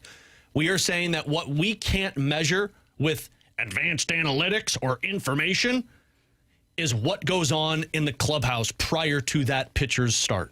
What goes on when that pitcher is on the mound when things start to unravel? Do they panic or do they get calm? Because I can't tell you how many times we've had conversations with pitchers in the past that talked about when things got out of hand, Yadi calmed me down. That's what we don't know. We don't know other than what we see when the pitcher is on the mound. Yesterday in the Dodgers start for Michael McGreevy. When Michael McGreevy started to get things out of hand, he righted the ship for the Dodgers game and then was able to go 6 innings with 4 earned runs. That's the part that you're really measuring. It's an interesting conversation, and to me, I think it's tied to Ollie. If Ollie values a defensive-minded catcher, then Pages might be your core piece behind the plate. If there's a different manager there and we don't know what's going to happen, that might take a turn the other direction, and you also don't know kind of what the offense looks like for the guys in the minor league system. Tanner Hendrickson, Bradford Bruns, I'm Alex Ferrario. We'll get back to the Cardinals in 15 because the Cardinals start a series against the Reds. They've been able to do the one thing the Cardinals have not been able to do, so we'll touch on that in 15. But coming up next, JR had his perfect offseason for the Blues yesterday in The Athletic, and it got me inspired to put together my perfect offseason. I want your guys' thoughts. We'll get to that next here on 101 ESPN. We want to hear from you. Use the Scott Lee Mic Drop feature on the 101 mobile app. Give us your opinion on anything St. Louis sports with a mic drop. Brought to you by the Scott Lee Heating Company.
St. Louis. It's BK and Ferrario on 101 ESPN.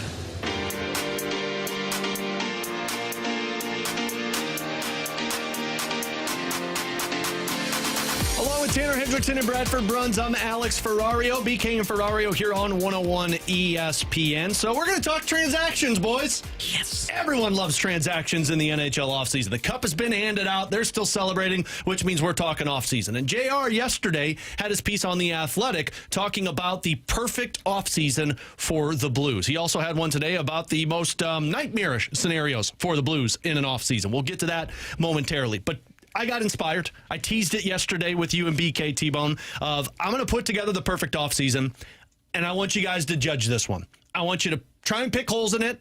Try is the key word here, and let me know what you think. Now, the big caveat I'll put with this is, look, it comes down to realistic. And the scenario that I've painted out there, it takes two to tango. And that's where this is going to come down to. But I believe if I'm the general manager, which I'm not, Doug Armstrong much smarter than me, this would be my ideal offseason. Ready? Buckle up. First thing I'm doing, and it's going to tie into a later move, I am trading the 19th overall pick in this year's draft. Okay. I'm not going to be selecting it. It's going to be tied to something. Next move. Wait, what? I have a question. What are we getting? You got to wait. You got to wait. Okay. There's still deals in the works here. Next move. I'm buying out Matthew Joseph. If you go over to Puckpedia and you click on the buyout conversation, he's making $3.3 million this year. You are having a cap hit of $750K for this season. You open up $2.2 million. Next season, it's $1.1 million towards your cap. I'll talk about that in a little bit, but just have that in the back of your mind. So Matthew Joseph, gone. Sorry, Matthew. So right now, you got about 7.2 mil cap space, and then the 6.5 of Torrey Krug when he's on LTIR. Next move up. Re-signing some of our free agents. Okay. Radek Faksa, you get a 2-year deal worth $1.5 million. I'm doing the extra year to make sure I get that 1.5, plus my fourth line is set for the next couple of years. Savvy. Joel Hofer, 2 years, $3 million AAV. Now, a wrench into this thing is if he gets an offer sheet. We'll discuss that if it happens. I think this is a fair deal for him. And you look at Joel and you say, look, you're going to be 50-50 with Binnington for 2 years. And in 2 years, your big contract's coming if you can live up to what our hopes are. Because Binnington's up, you're here. It's the perfect crossover with the team. You said what's that contract? 2 years, $3 million. Okay. So I got $4.5 million tied up into my free agents. All right, now we get into the nitty-gritty. I am calling up the LA Kings, and I am trading them Nick Leddy for a 2025 third or fourth round draft pick. Depends on what they want. Now, the reason I picked the Kings here is because the Kings are always looking for help on defense. They're about to lose Gavrikov to free agency. Sounds like he's going to the market, which means they want veteran defensemen that can play with their younger defensemen, Brant Clark being a big one. A fourth-round pick for Nick Leddy I'd be fine with. If I can get the third, the big thing here is moving on from the contract. Kings accept this. Fourth-round pick, let's say that's the realistic route. Now, I don't have Nick Leddy, but I got a fourth-round pick in this upcoming draft. On pace with me so far? Yep. Cool. All right. I'm going to the free agent market July 1st. I am signing Yanni Hakanpää. Go ahead and Google that one. Why can't you pick an easier name? Because I wanted to see if you could spell it. Hakanpää, for those that don't know, is a former St. Louis Blues draft pick. He is 6'7", 220 pounds. He played 2 games last season because he dealt with an injury.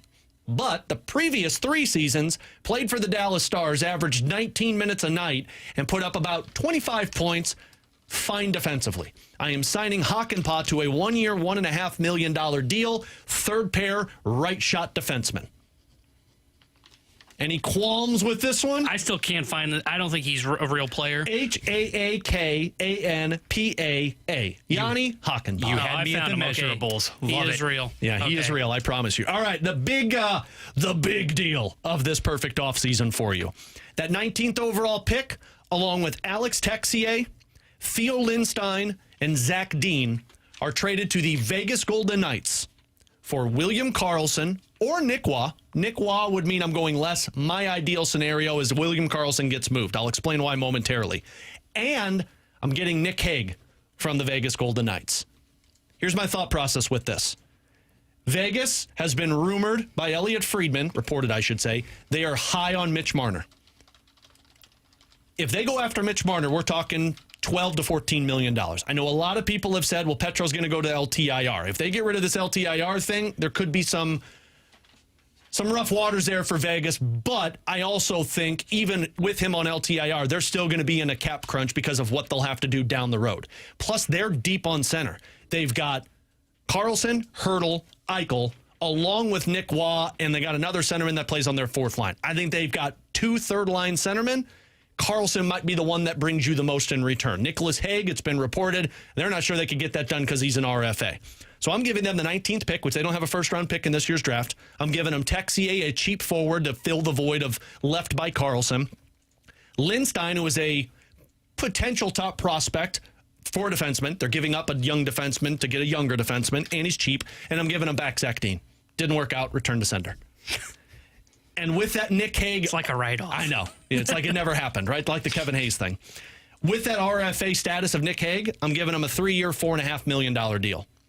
So I just threw a lot at you, but I'm gonna summarize this, and then I want your thoughts. I am buying out Joseph. I'm re-signing Faksa, Hofer. I'm trading away Nick Leddy. I'm signing Yanni Hakanpää. And I'm trading away Texier, Lindstein, and Dean for Carlson and Nicholas Hague. Now, if you're wondering cap space, this is how this one works. After that deal, because of everything that I've done, the buyouts that I did, I still have $4.1 million to work with on my salary cap. And next year, because I know that's probably the next thing people are going to bring up, after you put Krug on LTIR with all of the moves that I just made, you will have $25.3 million in cap space to sign Broberg, Holloway, Bolduc. Poke holes, gentlemen. So I like. Yeah, I like it. The one that I don't. He's the one excited. thing that I don't know about is the Vegas trade. Is Vegas going to get Marner? And this is the biggest hypothetical. How realistic is it? Because what you're doing in this scenario, to your point, T-Bone, is you're going to have to wait. Because it sounds like Marner might be waiting a little bit.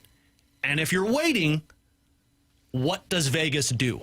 Yeah. And are you willing to wait? Yeah, I think the two things that I look at in this and I say, okay, will the Blues do this? One is the Vegas one, just because of Marner. The second one is the Joseph buyout. And I know it's not a lot of money, but until I see Army buy out a player, well, I believe that Army will buy out a player. I'm with and it's you. what makes me wonder if they're going to end up either trading Joseph or if he's going to be back here. Mm-hmm. So that is the one thing that I'm a little skeptical of. In this scenario, like if you are able to pull off this move with Vegas and you acquire Carlson and you acquire Hague, I don't mind re-signing Faksa then. And you've been moving money in and out, so you're able to make it work with the salary cap. That I don't mind. You know, that's the scenario where I'm okay with bringing back Fox, and now I've got Sundqvist serving as the 14th or 13th forward. Yeah. And if you don't buy out Joseph now, I don't know how it works cap-wise, but maybe he serves as another forward that's in the press box. Ideally, you move on from him. Mm-hmm. The defenseman that you mentioned, like, I'm fine with that. I'm assuming you're using him as the 7th defenseman. So my thought process here is you're getting Hague, so Hague's moving to your third pair, and you're going to have Tucker as the right side. So, yeah, you're going to have Hakanpää and Kessel fight for the 13th defenseman. Now, the selling point to Hakanpää is you might have to be my 6th defenseman, and then it gets kind of weird where you want to go with that one. We'll sign him before the trade so he thinks he's the 6th Yeah, we'll tell you you're the 6th. Don't worry about it. That I don't mind. Like, I think they're going to make some kind of depth move like that this year. And, like, I could totally see where they could trade Nick Leddy because I think that's a great contract for a team to take on at 1 year, $4 million. Really, it's just the Vegas one for me that is the thing that I'm a little held up on. And it's not even if it's is it realistic? It is more of, do I want to wait that long? If Marner actually does this whole, I'm going to do these tours and drink wine with the front office and see what I can get. I don't know if I feel comfortable waiting. And that's where me and BK are on the same page. I want my answer July 1st or July 2nd on what the Blues answer is at center. Because when you talk about a nightmare scenario for what could be their offseason, it is potentially running it back with the same roster and not improving that third line center spot. Yeah, and like this is where you just have to be comfortable with it, and we'll get into this in the 1 o'clock hour of why you may not have to worry about rushing to get this thing done. So a couple of holes, and then Bradford, I want your thoughts. A couple of holes that I'm seeing from people that are asking questions, stating their concerns. One, I don't want to give up Theo Lindstein as a first-round pick. I understand that. But to me, Lindstein is a little bit more irrelevant because you've got Broberg. And then if you go get Haig, who is 26 years old and has basically been a third-pair defenseman for Vegas, who has top 4 potential. Haig might become the Lindstein once Fowler is done, if Fowler is done. They may re-sign Fowler. He's a part of the conversation if you want to add that in there. Lindstein is just, they're going to be wanting a defenseman who's younger in return to fill the void of Haig. Haig, you're getting certainty now and for the next however many years. And it's 4 years of this guy who's already an NHL defenseman. And the other one that I saw brought up was, where did this one go? Oh, they're not going to buy out Matthew Joseph. You can trade him and get the contracts off the books. No, you cannot. The Blues accepted a third-round pick from Ottawa just so Ottawa could get out of that deal. And Joseph didn't have the greatest year. So you think that somebody's just going to take him on at $3 million? Now, I know the cap space is going up, but he's kind of a roster casualty right now. I don't know where he fits in. You're going to have to pay to get rid of that. So would you rather pay a third or fourth-round pick in next year's draft or eat $1.1 million and not have him on your books? And that's a question for ownership. That's a question I can't answer. That's their money, not my money. Yeah.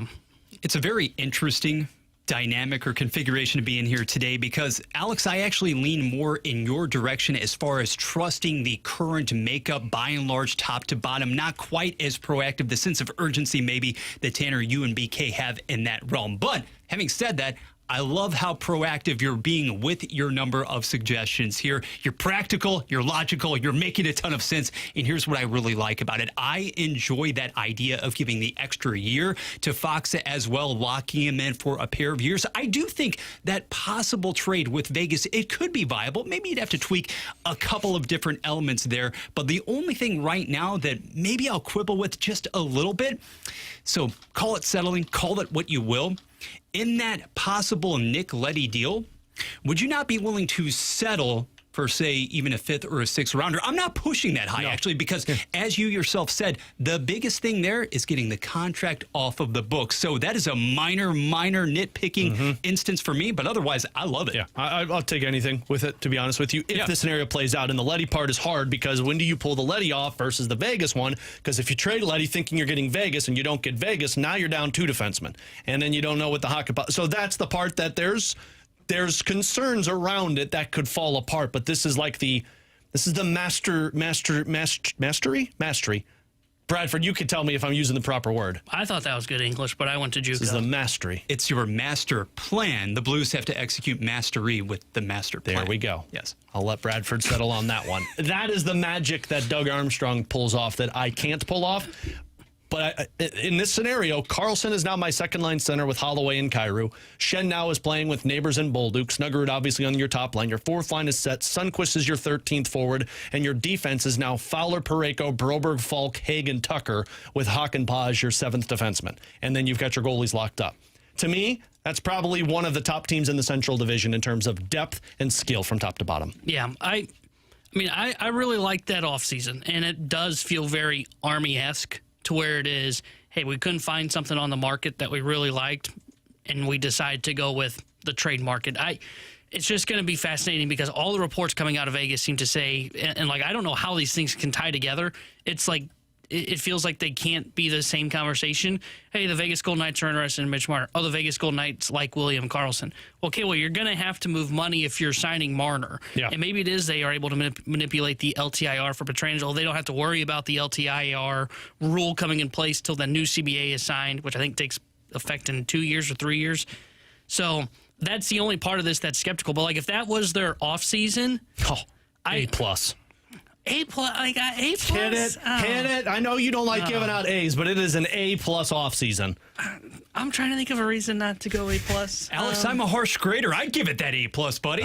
Man, I spent 2 hours on that thing last night. I'll give you A just because you're making ownership pay for Joseph's buyout. Okay, fair enough. That's money that they got to pay out of their pocket. That's mine. If you missed any of that, you can check it out on our podcast page after the show today up at 101ESPN.com. The podcast page brought to you by Schaefer Door Company. I went long. We'll get back right on clock. Coming up next, the Reds and a lot of the other teams in the NL Central have done something the Cardinals still can't do. How problematic is that? We'll touch on that next here on 101 ESPN.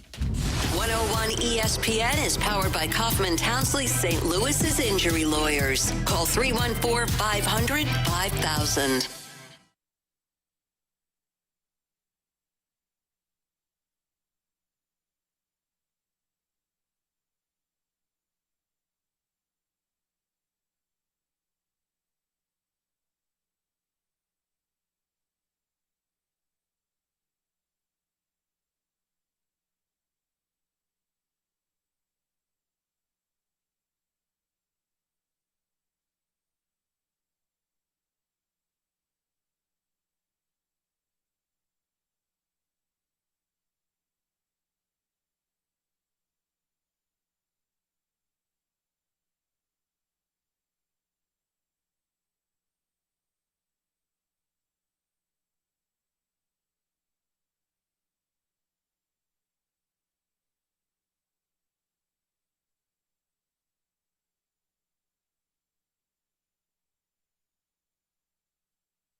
Text us anytime at 314-399-9646 on the Air Comfort Service Heating, Cooling, and Insulation text line on 101 ESPN.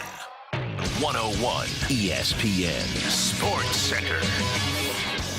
Reds rumbling into town. Good afternoon. I'm Bradford Bruns. Your Sports Center update is powered by Saliga Heating and Cooling. Tonight at 6:15, St. Louis and Cincinnati kick off a 3-game series downtown. Redbirds will send Andre Palante to the bump while Terry Francona goes with Brian Singer since he has won 4 of 5, whereas STL just swept its doubleheader versus Chicago. NBA Finals, Indiana stays alive, steamrolling Oklahoma City 108-91. Game 7 can be heard Sunday evening on 101 ESPN. This Sports Center update was presented by Saliga Heating and Cooling, a Daikin heating and air conditioning dealer. Giving you the picture, the real big St. Louis sports picture. It's BK and Ferrario on 101 ESPN.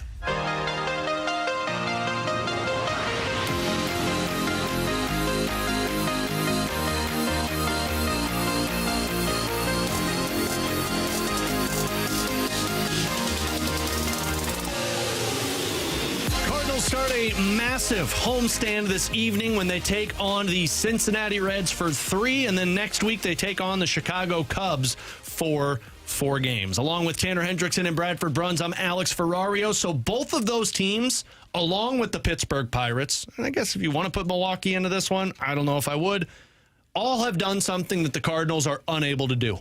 And it's probably their biggest problem moving forward, and that's develop a star.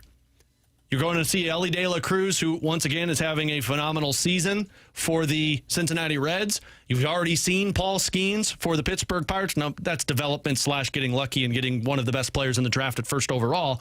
But then on the Cubs side, you are going to see Pete Crow Armstrong, who is looking like a star right now. T-Bone, when we go into these 2 series for the Cardinals over these next week or so, you're going to be judging this team against these 2 that are competing with them for a playoff spot in the NL Central. And as you're watching these games, it's going to be so hard for me personally to watch it and say, man, the Cardinals need to find this player. They need to find the guy that changes the outlook of your roster. Maybe they have it. You know, we're living off of hopes and ifs right now with Ivan Herrera, who could become a star in terms of his bat, but he doesn't play a position like Elly De La Cruz does. Doesn't play a position like Pete Crow Armstrong does. And it creates a whole lot more of lineup construction problems. Maybe Weatherholt becomes this, but you're 3+ years away from that potentially turning into a star. The Cardinals' issue is going to be, how do they find this path to get a star? Is it trade? Is it draft and develop? But all of these other teams in the NL Central have found it, and these guys aren't going anywhere. Yeah, it is amazing to think. And when BK and I were getting ready for the latest episode of the Redbird Report yesterday that we recorded, I brought this up, and you look at it, and it's like, man, the NL Central, they've done the thing the Cardinals haven't done. And it has continued to find a way to find somebody to be a star. Like Pittsburgh, it's Paul Skeens. It's a little different. It's not a position player, but he's a superstar, man. Like, that's a guy, like, if they get the Pirates, if they would spend money, if they had a good owner, man, you get into the playoffs, you would fear them just because of their rotation being led by Paul Skeens. Yeah. That's how disgusting his stuff is. Elly De La Cruz looks like he's taking the next step and looks like a dude in Cincinnati. Jackson Chourio, I think the jury's out on him. I mean, he had a great year, though, last year. I mean, he finished top 25 in MVP voting. If he's not a star, he's at least an impact bat that's making a difference while playing a really good position. Yeah, and he's 20 when he did it last year, right? He's 21 this year. Like, he's still kind of learning the ropes of this. And then you look at the Cubs. You mentioned Pete Crow Armstrong. Dude, that guy, he was in the MVP conversation. He's kind of cooled off a little bit, but man, he's going to win the Gold Glove probably in center field. He's showing that he's got pure power in his bat from the left side as well. Everybody in the Central's done the thing that the Cardinals haven't done. And then I even on the latest episode of the Redbird Report, BK and I kind of expanded this conversation. If you kind of look over the last 20 years, I would say, everybody in the National League's kind of developed their own star. And the Cardinals haven't. BK brought up Matt Carpenter. I don't know if I would put him in there. Not at the same level that we're talking about. He was a very good player. I just don't know if I would say star, and maybe that's a little too cruel because Are we going off of their rosters now or over time? Because have the Phillies developed their star? So over the last 20 years, they had developed Ryan Howard. I guess that okay. They So developed, fair. Yep. Chase Utley, Jimmy Rollins. So they've done theirs. You look at the Mets. Theirs was I would say David Wright was probably a star in his heyday. Atlanta, and their pitchers. I mean, I know we're going position players, but their pitchers were stars. Sure, yeah. And then Atlanta, Acuna's there. Yeah, You mentioned Riley's the there. Washingtons, dude. Nationals constantly are doing this. James Wood looks like he's a star. They just can't previously keep him and make a competitive team. Previously it was Soto, and then previously before Harper. Soto was a guy named Bryce Harper. Could have been CJ. Yeah. Could still be. And Trey Turner. Trey Turner was there as well. Miami had Giancarlo Stanton. You look at the West, even the Rockies, you have what was their superstar. They developed Arenado. Mm-hmm. They developed Tulowitzki. Cardinals haven't really done it. That's his Pujols. And again, Pujols and Yachty. yeah, and it just depends on, are you considering Carpenter a star? And I wouldn't, because he had 1 year where he was fourth in MVP, and then it was a really good year, and he just wasn't in that MVP conversation. When I think star, I think of guys Every that were year. in that conversation for maybe not every year, but a 4 to 5 year window, right? Yeah. So they're the only team that's really kind of been lacking in this over the last 20 years. Now, where I give credit to the Cardinals, they're very good. I think the best of the National League at developing the complementary piece. Agreed. And that's where, to me, where their formula is not about drafting and developing the superstar, which Bill DeWitt had said at the end season press conference last year. It's always hey, we're churning out these really good ball players, and then we're turning them into a package and going to get our guys. Think of how they acquired Goalie. Think of how they acquired Matt Holliday. Think of how they acquired Nolan Arenado. Think about how they acquired Marcell Ozuna as well. Mm-hmm. Now, granted, they gave up aces in that package, but that's their formula, in my opinion. It's two ships crossing in the night, right? If you develop all of these role players and complementary pieces, that's great, but can it get you over the top if you don't have the star? Because the last World Series that I can reference would be the Cardinals, but they had Pujols. So, you got all these guys, but you got to develop one. We got a lot of these texts that says, guys, Mason Wynn is this star. He plays a prime role for the team at shortstop, and he's developing into a star. What we're talking about is at the level of these guys that are 3 or 4 hole hitters, 30 home runs, 100 RBIs. Every time he steps to the plate, you stop what you're doing. Again, at times this season, I felt like Ivan Herrera can be it. But I don't think Herrera's a 30-plus home run hitter. All of these stars that we're mentioning, Ellie De La Cruz strengthens that lineup by himself. Pete Crow Armstrong seems like he's turning into that. Now, I think some of that's Kyle Tucker, but we'll find out as his career moves on. You've got to find that guy to give yourself the ability to stay in this NL Central conversation. Because I think you mentioned this earlier this week, T-Bone. Central teams aren't going anywhere. Now, depending on what Tucker does, if the Cubs don't sign him, they might take a step backwards once again. But, they'd be dumb not to pay that guy. They got the money to do so.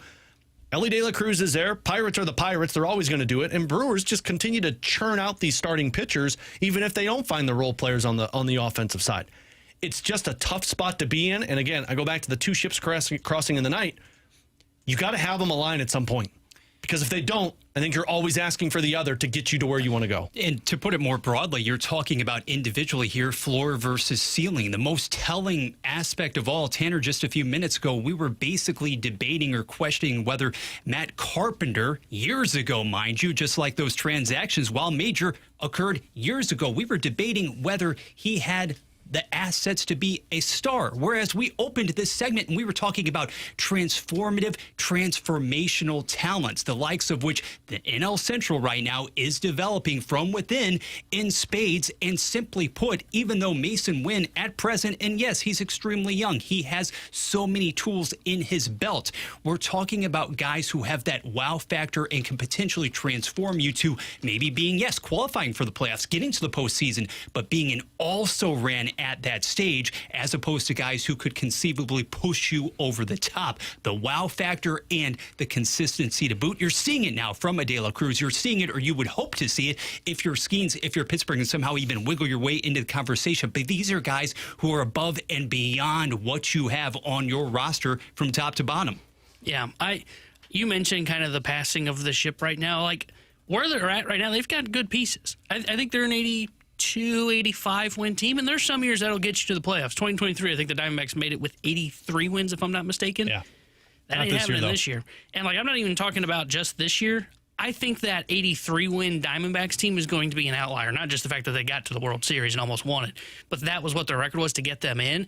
Because look at where all the big spenders are in baseball now. They're all in the National League. They're on the coast. The Phillies aren't going anywhere. Padres, Giants, Dodgers, Braves, Mets too. Like, they're not going anywhere. So Cubs are the only one that could fall out of it, and it comes down to what happens with Tucker. Exactly. So when you talk about getting a superstar, that's the guy that lifts that lineup, to your point, and to your point, Bradford, that lifts that ceiling for the team to be a team that is no longer just maybe we're 82 to 85, and maybe if we add on the margins at the deadline, we get to 87.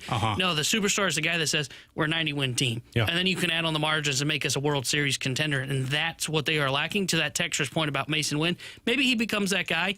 He's going to have to add a lot more pop, though, right? Totally. He's going to have to become more of a bat than just a good bat and great defender. He's going to have to become a great bat if he's going to become a superstar. Yeah, absolutely. And to the point that Jim Bode made yesterday with us, or 2 days ago with us, you ask yourself how you do it. To me, I don't know if you could afford to wait to draft and develop unless Weatherholt is that guy and he gets here faster.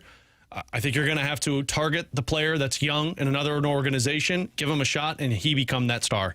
That's probably one of the toughest things to do in baseball, though, in terms of trade for a young guy who can become the star. Tanner Hendrickson, Bradford Bruns, I'm Alex Ferrario. Coming up at 15, we'll get back to the Blues. Can they improve without making a move based on the Central Division around them? We'll discuss that, but coming up next, the Junk Drawer here on 101 ESPN.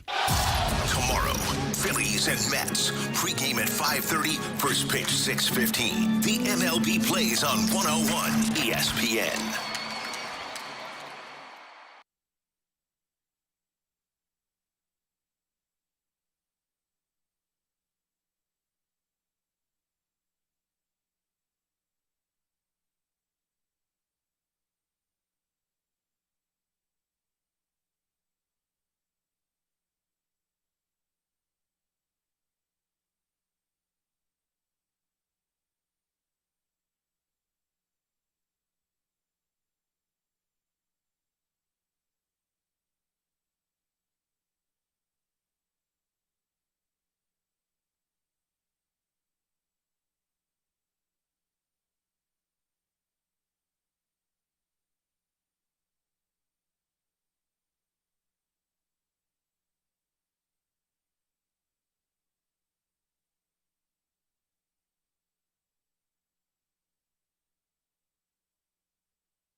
right back to more of it. It's BK and Ferrario on 101 ESPN. Let's open it up. The Junk Drawer with BK and Ferrario.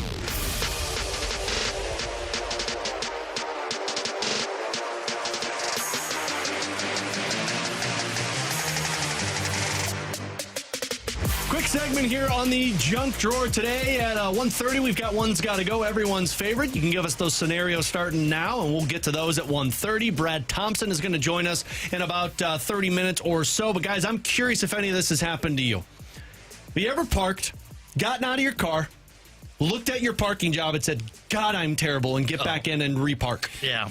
Anytime parallel parking is essentially involved, ask my wife. So this happened to me. No coincidence. I have that happen too. This is a coincidence. Without the wife Without part. the wife part, yeah. I was at the grocery store, of course, where everything happens for Ferrario. I saw the guy pull in, park, and his car was jagged on two lines. He got out, looked at it. I saw the wheels turning where he was like, oh, my God. And he just walked into the grocery store. I wanted to roll down my window so badly and be like, you saw how bad that was. Did you not want to just get back in? I always do this. I do it every single time. I'll get out, look at it, and be like, I'm not in the lines. And I get back in the car, and I back it out. Before I even get my girls out of the van, I get out to look, and I'm like, nope, bad, get back in, park it again. Okay, so can I ask some questions to defend this guy maybe a little bit? No. Was he no like how him. close was he pretty close to the store with the parking spot?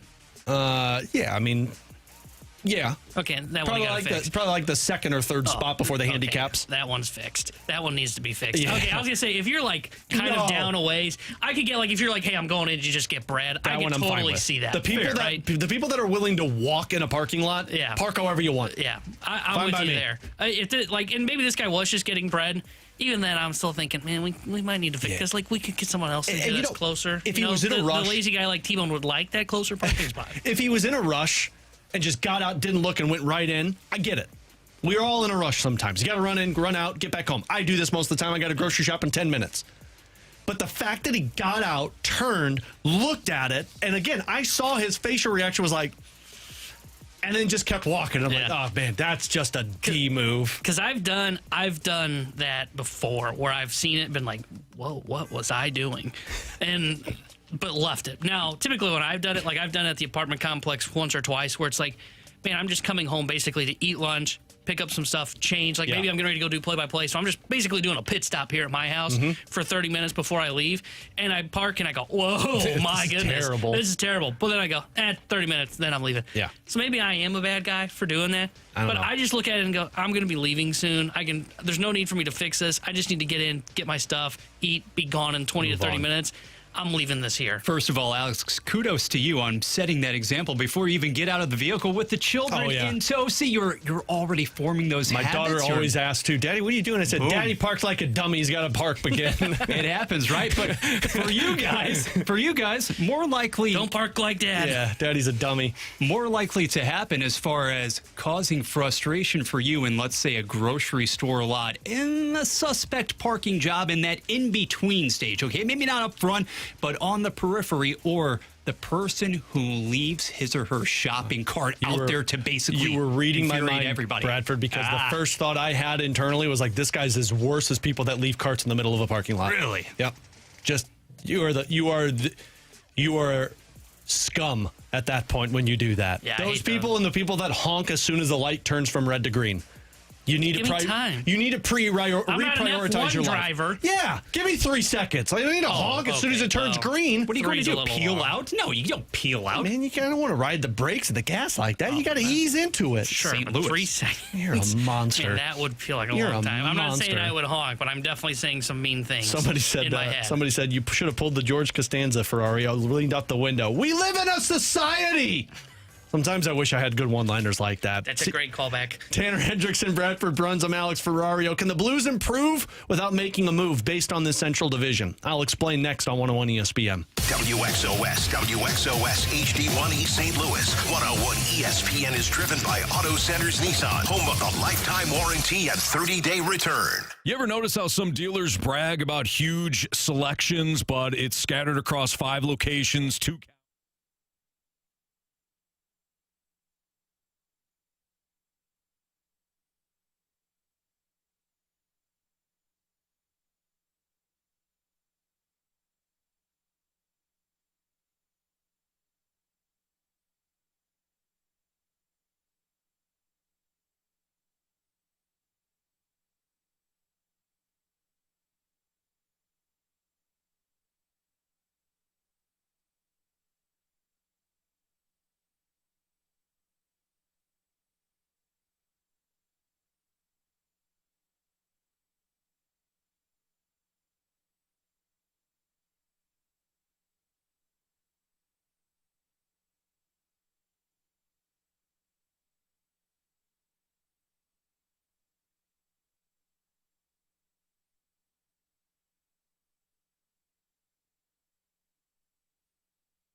Blues hockey is on 101 ESPN. Get the inside scoop on and off the ice with the Last Minute Blues podcast with Alex Ferrario, Jeremy Rutherford, and Donnie Fandango. Blues opinion, talk, and speculation.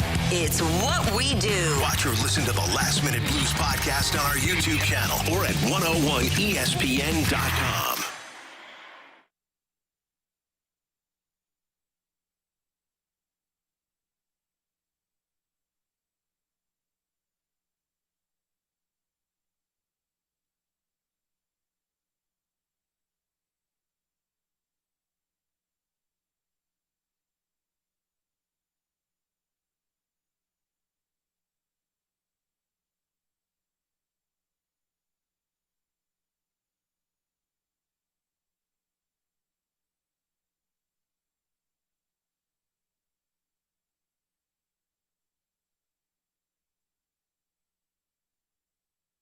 Spread Zone, where sports betting meets reckless optimism, questionable logic, and the occasional stroke of genius. With hosts Anthony Stalter, Tim McKernan, and Scott Rizzuto. Check out the latest from the Spread Zone at 101ESPN.com or the 101 mobile app. The Spread Zone is brought to you by FanDuel Sportsbook. Make every moment more. This is exactly where you want to be listening to us. It's BK and Ferrario on 101 ESPN.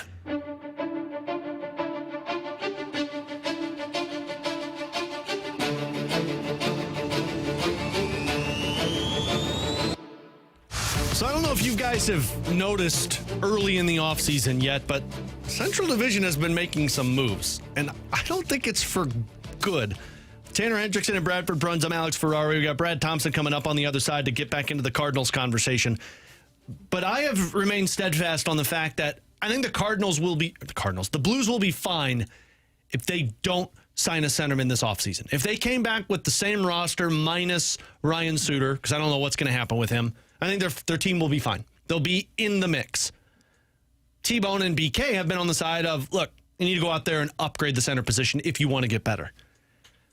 I don't know if that's as necessary anymore. The Central Division over these last couple of days, the Dallas Stars last night traded Mason Marchment away for a 3rd and 4th round pick to the Seattle Kraken. Marchment isn't a make or break player. They got Rantanen, they'll be fine.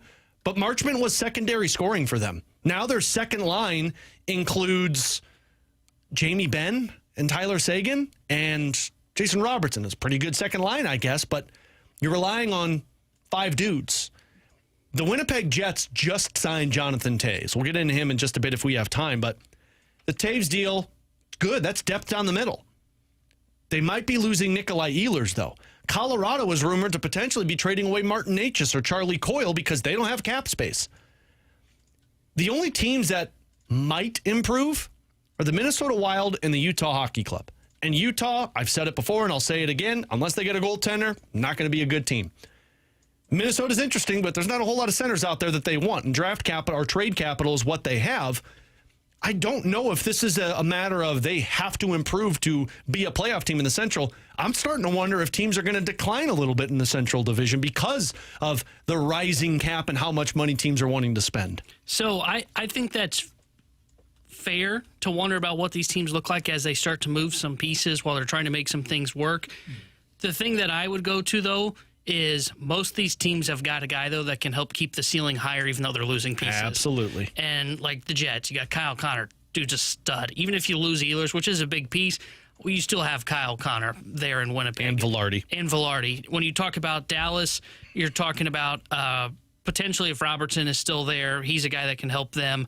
Who am I forgetting? White Johnson, I would say, is in that conversation. White Johnson, Robertson, Sagan, Rantanen. That's what I was thinking of. Rantanen, and then you've got, of course, Makar and McKenna in Colorado. And then, of course, Minnesota's got Kaprizov, who I think falls into that category. What the Blues don't have is that guy. They don't have one player, to me, that raises their ceiling and holds it steady if they don't improve.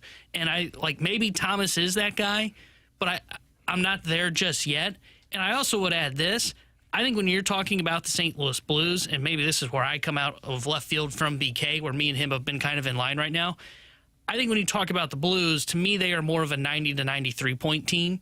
not 96 where they finished. I think they just went on an incredible run, and it's almost hard. To me, you almost have to kind of find the middle from the, whoa, that was the Drew Bannister, to, holy crap, look at Jim Montgomery. You almost got to find the middle ground there for me, and that's why I say, like, to me, they have to make a move. They have to go get a center. Even though maybe some of these teams we feel are getting worse in the Central Division, they have to make a move to upgrade if they want to get to that 5% better mark. They shouldn't be relying on the other teams around them to be getting worse. They need to get a center that fits into their middle six that can help them improve. That way, if somebody does have a fall off on their roster, they still have somebody there that can help make that up. The Blues are a team that's going to win by pack mentality, not have one guy that can help them if they were to lose some players. Yeah, and I mean, it's a dangerous game to play, absolutely, to wait and see if you can be better while other teams falter, if your guys you're just uncertain of. But the one thing that I would argue for it is you were bad. You were a 96-point team because of that incredible run, yes, but you were also a team that had 19 points in 22 games under Drew Bannister and scored the third fewest goals in the National Hockey League. I kind of wonder... And why I guess I'm comfortable with this is I know what Sundqvist is. Is he a third-line center? Probably not. At best, a fourth-line center. But he's consistent and he drives plays. But in the time that Drew Bannister was here, Bolduc was not the goal scorer he was at the end of the season. You didn't have Snuggerud. Neighbors was up and down, very inconsistent. And Dylan Holloway and Pavel Buchnevich weren't used in their primary roles. Holloway was a centerman. Buchnevich was a centerman. They weren't using guys properly. I saw what it looked like from November 24th until the end of the season, and you saw it build. So my partial reasoning with this is Doug talked about getting 5% better. I think you could get 5% better with a full season of Fowler, with a full season of Montgomery coaching Bolduc, Snuggerud, and Holloway and Buchnevich playing their primary position. That, to me, is getting 5% better. Would I like to get 10% better? Totally. But at what cost? That's where the Pew Suter conversation comes into play, and that's where you and I and BK just are all on different wavelengths. Yeah, and I don't want to come back with a 20-point guy as my third-line center for the St. Louis Blues. I don't think that is the best-case scenario for the St. Louis Blues. You have to upgrade in that spot to me. And again, I don't mind Oscar Sundqvist being on the team. I'm not saying, like, get him the hell out of town. To me, he just fills the Foxer role. He goes down to that fourth line, and I know some people say, well, what about the WTF line? Man, they can come up with their own identity, I believe. I think they can figure that out. Oscar Sundqvist can fit with those guys on that fourth line. The third line center, you need a little bit more offensive punch. And I think, are you going to be able to get the same production again if you have, and BK brought this up, are you going to get the same production from a Zach Bolduc and a Jake Neighbors on that third line again if you have Oscar Sundqvist being the guy that's trying to help them drive that offense? I just don't know. I'm a little skeptical of that. So for me, I would like to go out and make that external addition to this team, upgrade in that middle six, and then really feel better about my chances of, hey, some of these teams did fall off, and then we're also adding to try and close that gap to them rather than just saying, oh, yeah, okay, they fell off, and we weren't able to make a move at the center position, so yeah, we'll just kind of run it back. I think running it back with a team that squeaked into the playoffs is not the best idea for the St. Louis Blues. This is not like we're talking about the Panthers who are running it back with a team that's won back-to-back Stanley Cup championships. Speaking of that external addition, I was very adamant about I would have been in on Jonathan Toews. Do you guys see the deal for Jonathan Toews? Yeah. Oh, buddy. Intriguing. $2 million base salary. Makes sense. He gets bonuses for 20, 30, 40, 50, 60 regular season games. If they make the playoffs and he plays the games, if they win a round, if they win the second round, third round, Stanley Cup. If they win the Stanley Cup and Toews plays 50% of the games, the Jets could be paying $5 million in bonuses towards Jonathan Toews. So essentially, and again, I don't expect any of this to happen, but I expect Winnipeg to be a playoff team and play 50 games for Jonathan Toews. That's $5 million, $4 or $3 million towards the bonuses. And then if they get to the second round, the third round, he could be making up to $7 million this year for the Winnipeg Jets. Great deal for Toews. That's where my I was out on line came for Jonathan Toews when I saw that number. Yeah, I don't think this move would have made sense for the St. Louis Blues. And it's just, you mentioned this before, it's not a bad deal. No, not at all. Especially for the Jets. 100%. If it's a 1 year, $2 million deal and he doesn't reach some of these performance bonuses, you know what? You took a shot at that center spot and it didn't work out. There's no such thing as a bad 1 year contract. The problem is like, would I want another $5 million added to like the Blues books, for example, for next year? No, not really. Yeah, not for just no 1 way. year of Jonathan Taves, who I'm not really sure what he's going to look like on the ice. If he reached all those performance bonuses, if he did, he's probably pretty good. Even then, I still would not have done that deal because that's a lot of money to throw on to the next year's book in cap bonuses. Because Suter's on their books Is like 1.5, I think. Yeah, like okay, I could get that one. $5 million for next year. Whew, no thanks. That's an AAV for one of your top 6 players. And by the way, one other nugget before we get to BT on the other side. Pagnotta said as of Friday morning, a person with knowledge in the negotiations with John Tavares is that it remains in process of them trying to hammer out a new deal. Tavares' side is asking for 3x7. Brock Nelson is the starting point. Toronto wants to go lower AAV, more years. So just something to keep an eye on if he gets to the market. I don't even think he would want to come to St. Louis, but he is definitely an intriguing name for me. We'll get to one's got to go in 15. You send us the scenarios. We'll tell you which one has to go. Coming up next, BT's going to join us. Cardinals analyst for FanDuel Sports Midwest on BK and Ferrario. 101 ESPN is powered by Kaufman Townsley St. Louis's injury lawyers. Call 314-500-5000.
St. Louis. It's BK and Ferrario on 101 ESPN.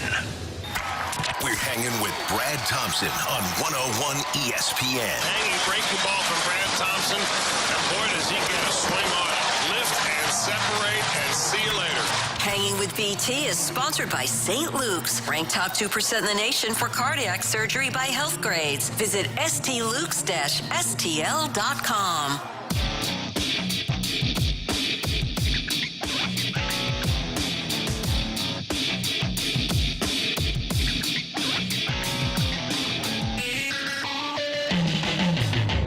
Tanner Hendrickson and Bradford Bruns. I'm Alex Ferrario, a Friday edition of BK and Ferrario here on 101 ESPN. And because it's Friday, we head to our Callier and Thompson hotline and welcome in Cardinals analyst for FanDuel Sports Midwest. Fresh off a White Sox sweep, Brad Thompson joins us. BT, what's good, man? Well, sweep is always good. Happy Friday, gentlemen. It should be a fun homestand, man. I got a couple of division foes coming in. We'll get a chance to see the Cubs for the first time early next week, so life is good. Life is good indeed, and it's even better to get one of those double headers, BT, with 15 minutes in between, just straight through 2 games. Dude, knock them out. I think that's the way that it should be. That's the way that baseball intended it to be. Now, it's not the way that people that own stadiums intended it to be. Get people out, get people in, and charge them again. I understand that. But no, it was good. And I don't care who you're playing. We all know the White Sox are not a great team. It's hard to sweep anybody. It's very difficult to win both ends of a doubleheader. And especially, it's hard to get punched in the mouth like they did in that game, giving up that 5-spot late. Tough one from Leahy, but then be able to battle back and win it. So showed some character in that much-needed sweep and hopefully some much-needed momentum coming into this series against the Reds. And BT, one of the most impressive guys in that series against the White Sox, and he's been impressive over the last month, is Alec Burleson. Has he locked himself into this lineup? Not sure on what the position may be, but just guarantee, hey, Alec Burleson, write that name in pen. He's going to be in the lineup on any given day. Yeah, position hitter, right? I mean, that's exactly where he's at. And by the way, wherever you put him in the field, he does a fine job too. Whether he's in a corner outfield spot or at first, you feel good about it. But yeah, I mean, I just don't see, Tanner, a situation where you can hold him out of the lineup unless he ends up needing a day. So on fire in that 3-game series, a pair of homers. I think he was 7 for 13 against the Sox. He's crushing the baseball in the month of June. His average in the last month plus has jumped up from 250 to 313. What he's doing is just, it's silly. It really is. So, and he's hitting a little bit of everything. 2 of the balls that he hit in that White Sox series were nuts. The double down the right field line that was at his neck that he was able to get the barrel to and smash it. And then the home run yesterday that was up and away. He gets to baseballs that others don't. Yeah, the one that he hit at his neck, I verbally said "holy ish" in my house, and my 4-year-old heard that and thought it was a fun phrase to say. So I'll have to thank Burleson for that one once I see him. Oh, dude, kids will respond. They're always watching. I don't know if I've told you guys this story before, but my son at one point must have been watching me do some sort of a project. And I was doing something, and maybe this project wasn't going right. Either way, I said a bad word. So then he got a little tool set, and this was months later, and was banging on the little tool set, and then he went, "Blank, damn it! Blank, damn it!" I'm like, no. Yeah, so kids are listening. Yeah, kids are listening. My middle dropped the MF about 2 months ago. She did it with my wife, and my wife sent me the video, and I'm like, you can't blame me for that one. I wasn't home. So, the blame just always goes around once that takes place. But speaking of Burleson, BT, we've had these conversations it's obvious that bat needs to stay in the lineup. And then you talk the position, and with Herrera being the DH, I think it's pretty obvious by the Cardinals' actions that Gorman's kind of the odd man out. But if Burleson becomes an everyday outfielder, at the expense of whom? Is it Newt Barr? Is it Jordan Walker? I guess it's who's not hot, and maybe you end up rotating those guys. I was happy to see Nude have some positive stuff happen for him over the weekend. Walker could absolutely be one of those guys that loses some at bats to Burleson. But at the end of the day, right now, I mean, you're trying to win some games. So that runway that we've talked about, it's still there, and there's still at bats for some young players. But it's very hard to go into the clubhouse if you're Ollie Marmol, if you're that coaching staff, and look those guys in the eye and say, hey, we're trying our best, and then not putting one of your best bats in there on a regular basis, right? So it makes it very difficult, and I don't think that's something that he would do. He wants to win as well. So if I think any good team, guys, there should be competition for at-bats. There should be people fighting for jobs. I think that always breeds the best kind of teams. And if there are some players that can't handle moments like that or competition like that, then maybe they ain't your guy, So I think you might find out a little bit about some players down the stretch when these at-bats might get a little bit tighter. But right now, this is a great problem to have, is you got a guy that's swinging it well. You got a lot of other guys that are young and hungry and trying to keep themselves in the lineup.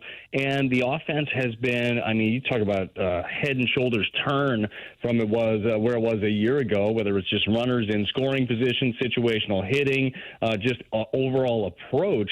Top to bottom, this group has been so much better. That's a positive. And BT, one young guy that really stood out early on in the season was Kyle Leahy. And now over the last 12 outings, really been going through it. ERA has spiked up to 6 after giving up the grand slam yesterday. What have you seen from Kyle Leahy here of late? Yeah, and I feel for him, man. I'm a big Kyle Leahy fan. I love the stuff, but more importantly, I just like the human. He's a good dude. Early on, he was one of the most dominant relievers in baseball when you look at the overall numbers. And in talking to people internally about his stuff in general, they're saying the stuff when you're looking at your data, right? You're looking at spin, you're looking at break, you're looking at arm angles, you're looking at all these different things. They're saying that the stuff has not shifted too much. Now, I don't know. I had this conversation a week and a half to 2 weeks ago with people in the organization, but they were confident that it looked the same. The results, though, have been different. Now, that could be the league is starting to figure you out a little bit. Eyeball test, some of the breaking stuff to me does not look as sharp. It doesn't look like there's as much depth to some of the pitches that he had before. Again, eyeballs without having data in front of me. I'm seeing a little bit more horizontal than vertical break. I'd love to have some of his stuff on a couple different planes, dropping harder out of the zone. But I hope for him, even with some of the struggles that he's had, and that was a rough one yesterday for him, and I'm so glad that the team was able to pick him up, that he can keep that poise and confidence, because that's what served him so well. But right now, this is going to be really interesting, guys, in this series. The Cardinals don't have an off day until July 3rd, I think it is. Every single piece in that bullpen was used yesterday. Like, starting pitching is at a premium right now. You are going to have to get some innings out of guys. Palante is going to have to get deep for you. And because I would think that Leahy will probably be down today. I would guess that Steven Matz will be down today. So you're already coming into a game down a couple of arms. I hope that Leahy bounces back. I love the stuff. But, yeah, it's a disappointing one, man. You guys know how this is. There's volatility in bullpens. You're going to have ups and downs. I hope he fixes it quickly. How tough is it, BT, from a pitcher's perspective, when you got to write that, whatever you're struggling with at the major league level? Well, it's really hard, Alex, and one of the hardest parts to that is if you actually don't really know what it is. Like if you feel the same and the ball is coming out of your hands the same and the data that you're getting back is the same and the results are different, that's where it makes it very difficult, because you don't really have that point to look at and say, oh, well, when I did this was the result. Now I'm doing this, and this is the result. Like, that makes it a little bit more difficult. So then I start thinking about sequencing. I start thinking about execution, specifically of location. I feel like in that game yesterday, and as of late, there have been a lot of mistakes that have been hit, right?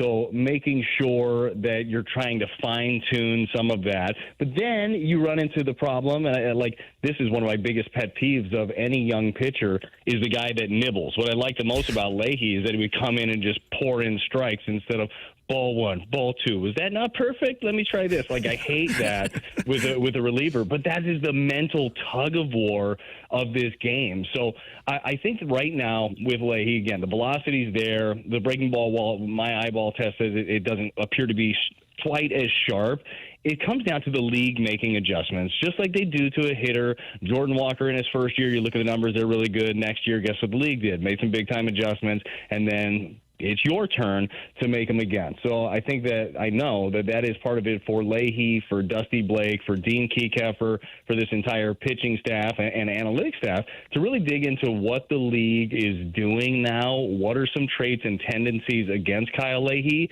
and then see if you can play that chess game back. BT, coming up this weekend, they start this 3-game set with the Cincinnati Reds. Over the next 16 games, they've got the Reds for 3. They've got the Cubs in 7 games, 4 at home, 3 on the road. They go to the Cleveland Guardians, and they've got the Pittsburgh Pirates in there as well. Is it fair to say that this 16-game stretch might be what determines if they are buyers or sellers at this year's trade deadline?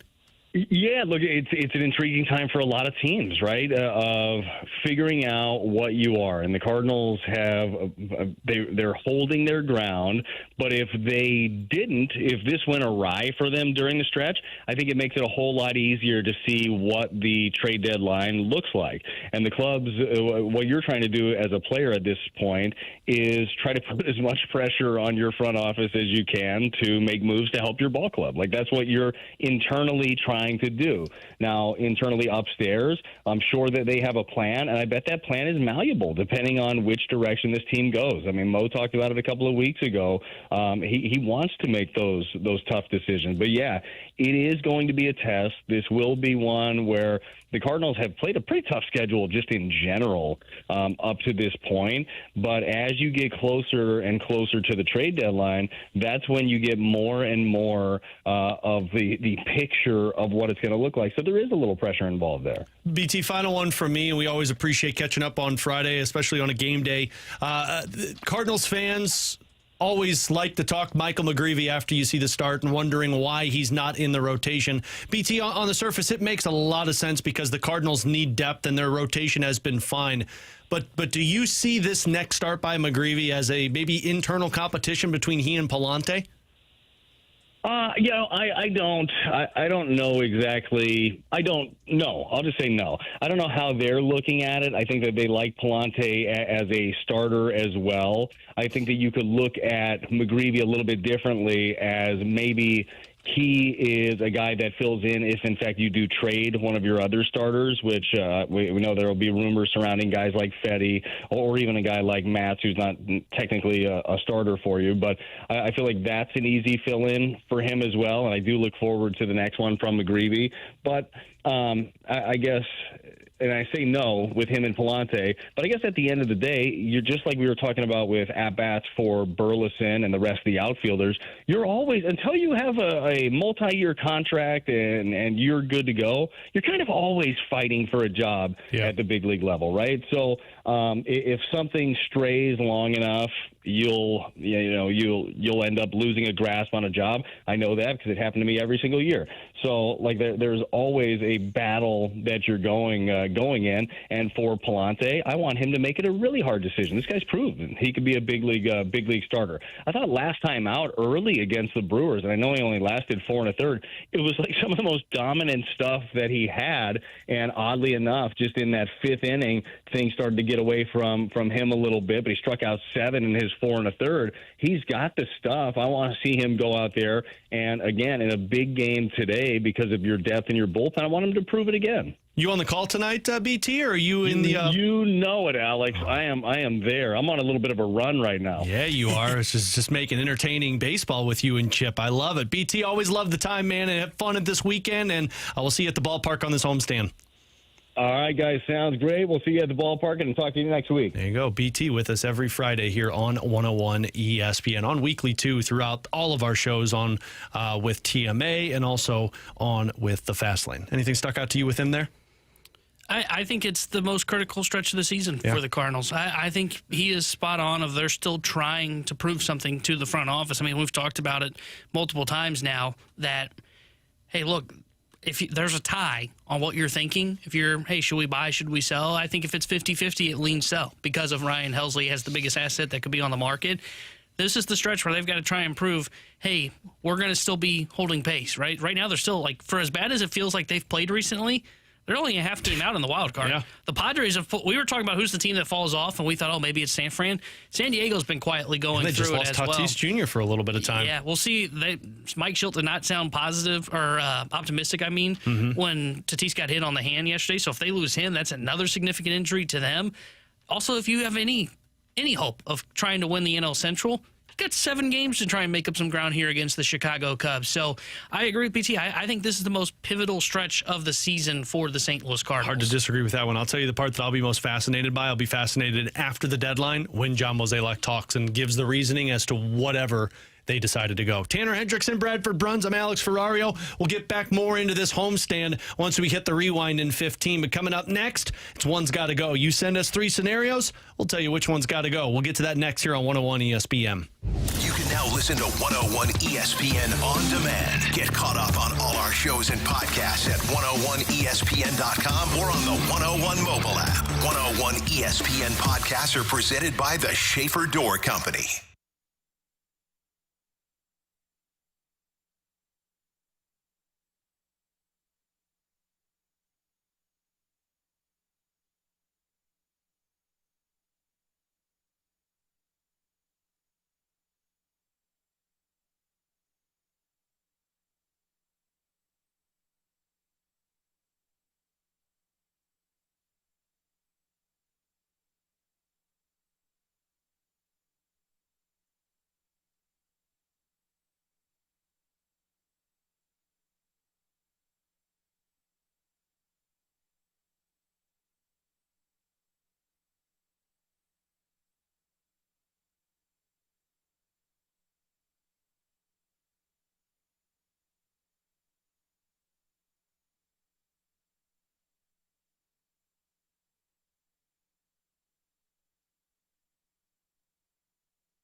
Cardinals are on ESPN. Sunday, Thunder and Pacers. Pre-game at 6. Tip-off at 7. Your home for the NBA is 101 ESPN. 101 ESPN Sports Center.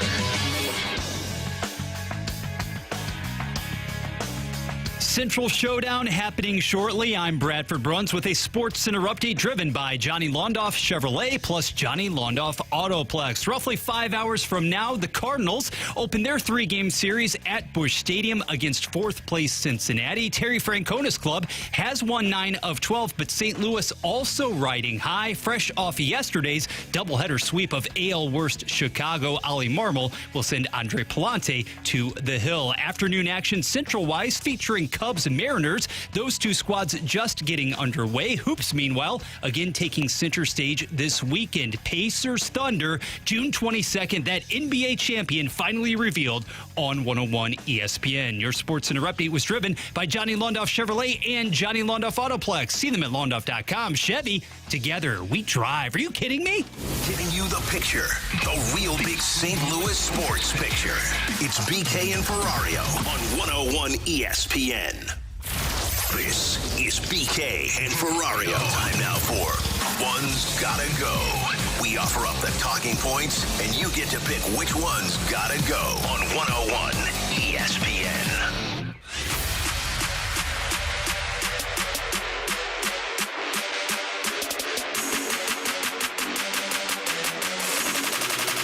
Count that big pen. 314-399-9646. That is our Air Comfort Service text line, our YouTube channel at 101 ESPN STL. Those studio cams brought to you by Air Alliance Team.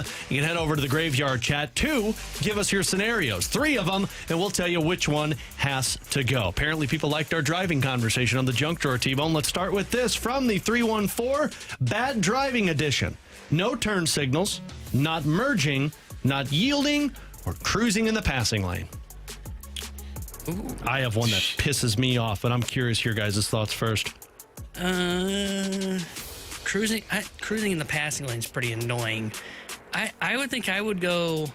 I think I'll go cruising in the passing lane. Okay. Because there's nothing more annoying than when you're trying to get past. And then stop there or just go on the speed limit. And then you get slowed down because there's someone in that spot. That's up there. You don't belong on the left side, okay? See, you get a little angry with it. That's not mine, though. Bradford? True. I don't know if it's outright as dangerous, though, as some of the other options. You said no merging as well, plus... not yielding and no turn signal. Oh, goodness I don't care about the turn signal. I think people that use the turn signal in a lane that is designated to turn left, you don't need it.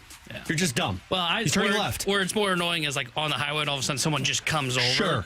Sure. But if there's a big enough gap and you see the car starting to merge, understandable. Sometimes you miss it. Not as bad. That's why I actually will say merging, because if you're exercising caution anyway, okay, turn signal. Merging pisses me off. The people that don't understand how to merge into a highway is infuriating. Like the people that will get on the ramp and then they just slow down and then they wait for their time to go. No, you speed up and you speed ahead of the person and you get in the lane. Don't listen to him. That's reckless right there. No. Proactive, not reactive in that situation. And they say with the merging, it's like a zipper. You know, when there's a lane that's closed down up ahead and the people that get over immediately, you got to go all the way up till it merges, and then you merge. It's a zipper. The person that just slams on their brake and says, I'll merge over here where there's still 100 feet for me to go. That's the annoying part. Sorry, I'll get off my soapbox here. You're good. One's got to go. Don't encourage him. Gaming console edition. T-Bone drove with me on a road trip. He knows I'm a crazy driver sometimes. I like to say that I'm just, fast. PS2. I felt sick to my stomach. GameCube, Xbox, or Nintendo 64. Which one has to go? Boy, GameCube, that's a callback. I never played GameCube. I think I was telling you just the other day how me and my buddy used to play I think it was Smash a Brothers? Mario.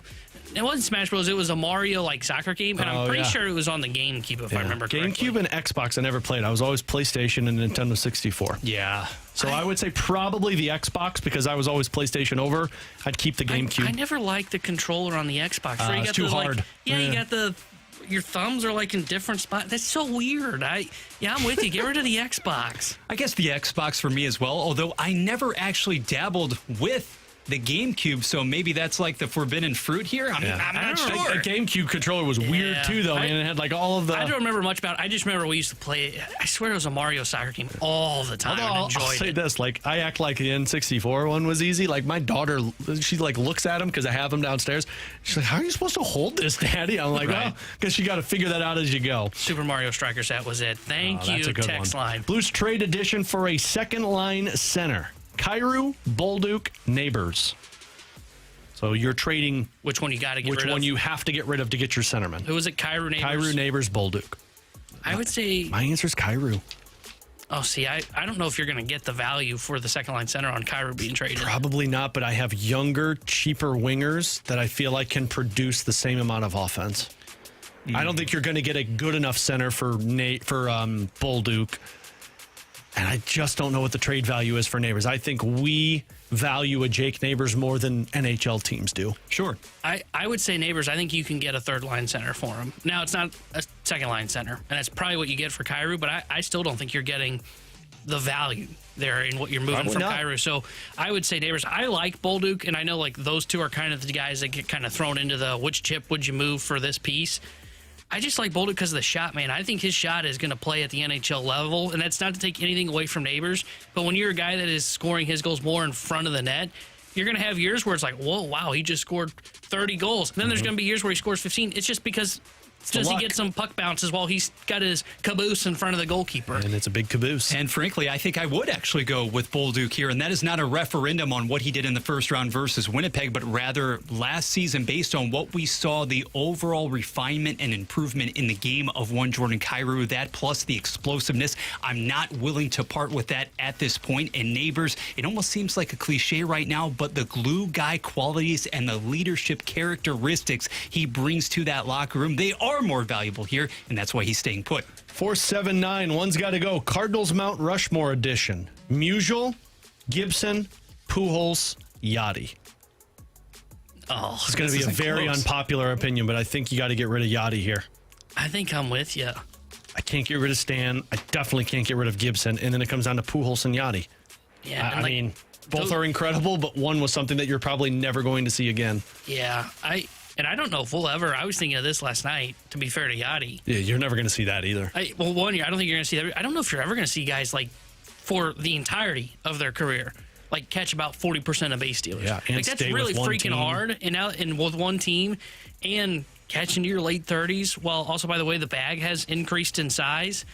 But I think I'm with you. I think it's Yachty because the other three were offensive unicorns, and he was a good offensive player, but he wasn't a MVP candidate and didn't win MVPs like those guys. Yeah, I'm sorry, but this one is not particularly close when you're talking about Stan the Man, Gibby, AP, all-timers in the sport. Some would have a problem. Some would have an issue with Yachty being an automatic Hall of Famer. It's Yachty. Yep, that was kind of my thought process, too. I think you can hear arguments of why Yachty's not an automatic Hall of Famer. The other three were unanimous, like you knew it was a Hall of Famer. All right, final one. One's got to go. Snacks and Bags edition. Pretzels, taco chips, which I'm assuming are nacho cheese Doritos, or maybe it's like what I explained where you put like the taco toppings in a bag. I don't know. Taco chips, Fritos, or just plain potato chips. This one's easy. Pretzels. What? I think pretzels are disgusting. How dare you, sir? I've been on your side all show, but no. I think pretzels are disgusting. Oh, that's a hot Now, take. if this is a flavored pretzel, I'm in. Like the cheddar pretzels, you could put some salt or seasoning on it. Oh. Just plain pretzels. Like salted pretzels? Nasty. No? Oh, Nasty. I'm in on those. I think Fritos. I think those things are kind of bland. I love me some Now, Fritos. if it's like the chili, what is it? The chili cheese Fritos? Those are good. But like if it's just plain Fritos, I'm out. A close second is just plain potato chips.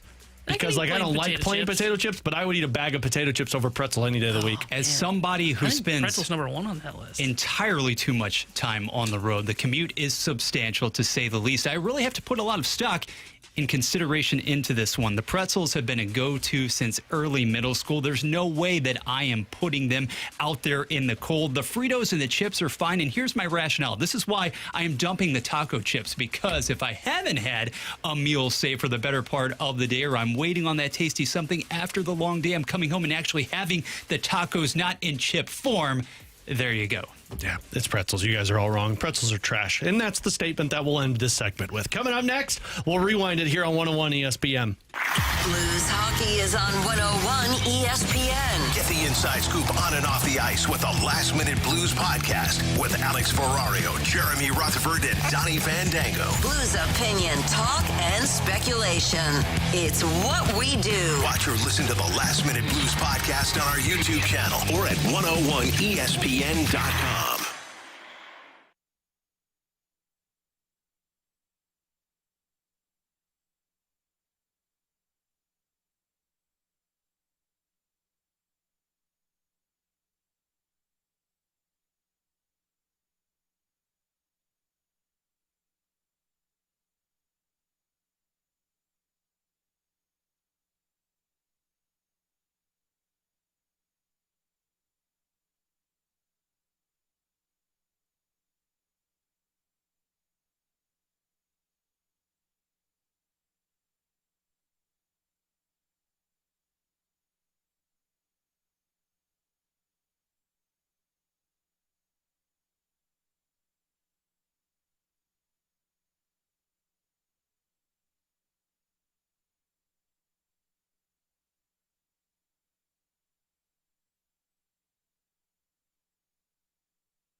We're right back to more of it. It's BK and Ferrario on 101 ESPN.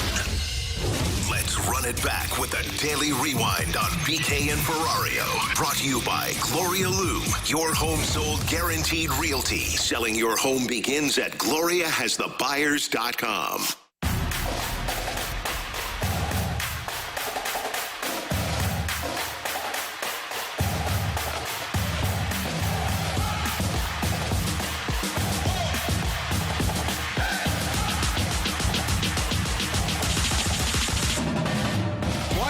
Down on a Friday, BK and Ferrario, along with Tanner Hendrickson and Bradford Bruns, who's done a phenomenal job today filling in for BK. Really appreciate him jumping in with us. If you missed anything from the show today, please make sure you check it out on our podcast page after the show. We had some really good conversation today, including the Cardinals, how big this series is, how they need to develop a star player. We talked with Brad Thompson. We also got into Blues conversation, talked hockey with Mike McKenna, and I gave you what, in my opinion, is the perfect offseason for the Blues. So make sure you download the podcast after the show today, up on our podcast page, which is always sponsored by Schaefer Door Company. Also, the 101 ESPN app, as BK would say, it's super easy to use and free to use. Sponsored by Dobbs Tire and Auto Centers. Let's close it down and rewind it, fellas, with the impact of this upcoming homestand. And really, you could go beyond that because the two series following, one on the road in the Chicago Cubs and then one with the Pittsburgh Pirates, this next stretch that's leading you into the All-Star break, this is your season.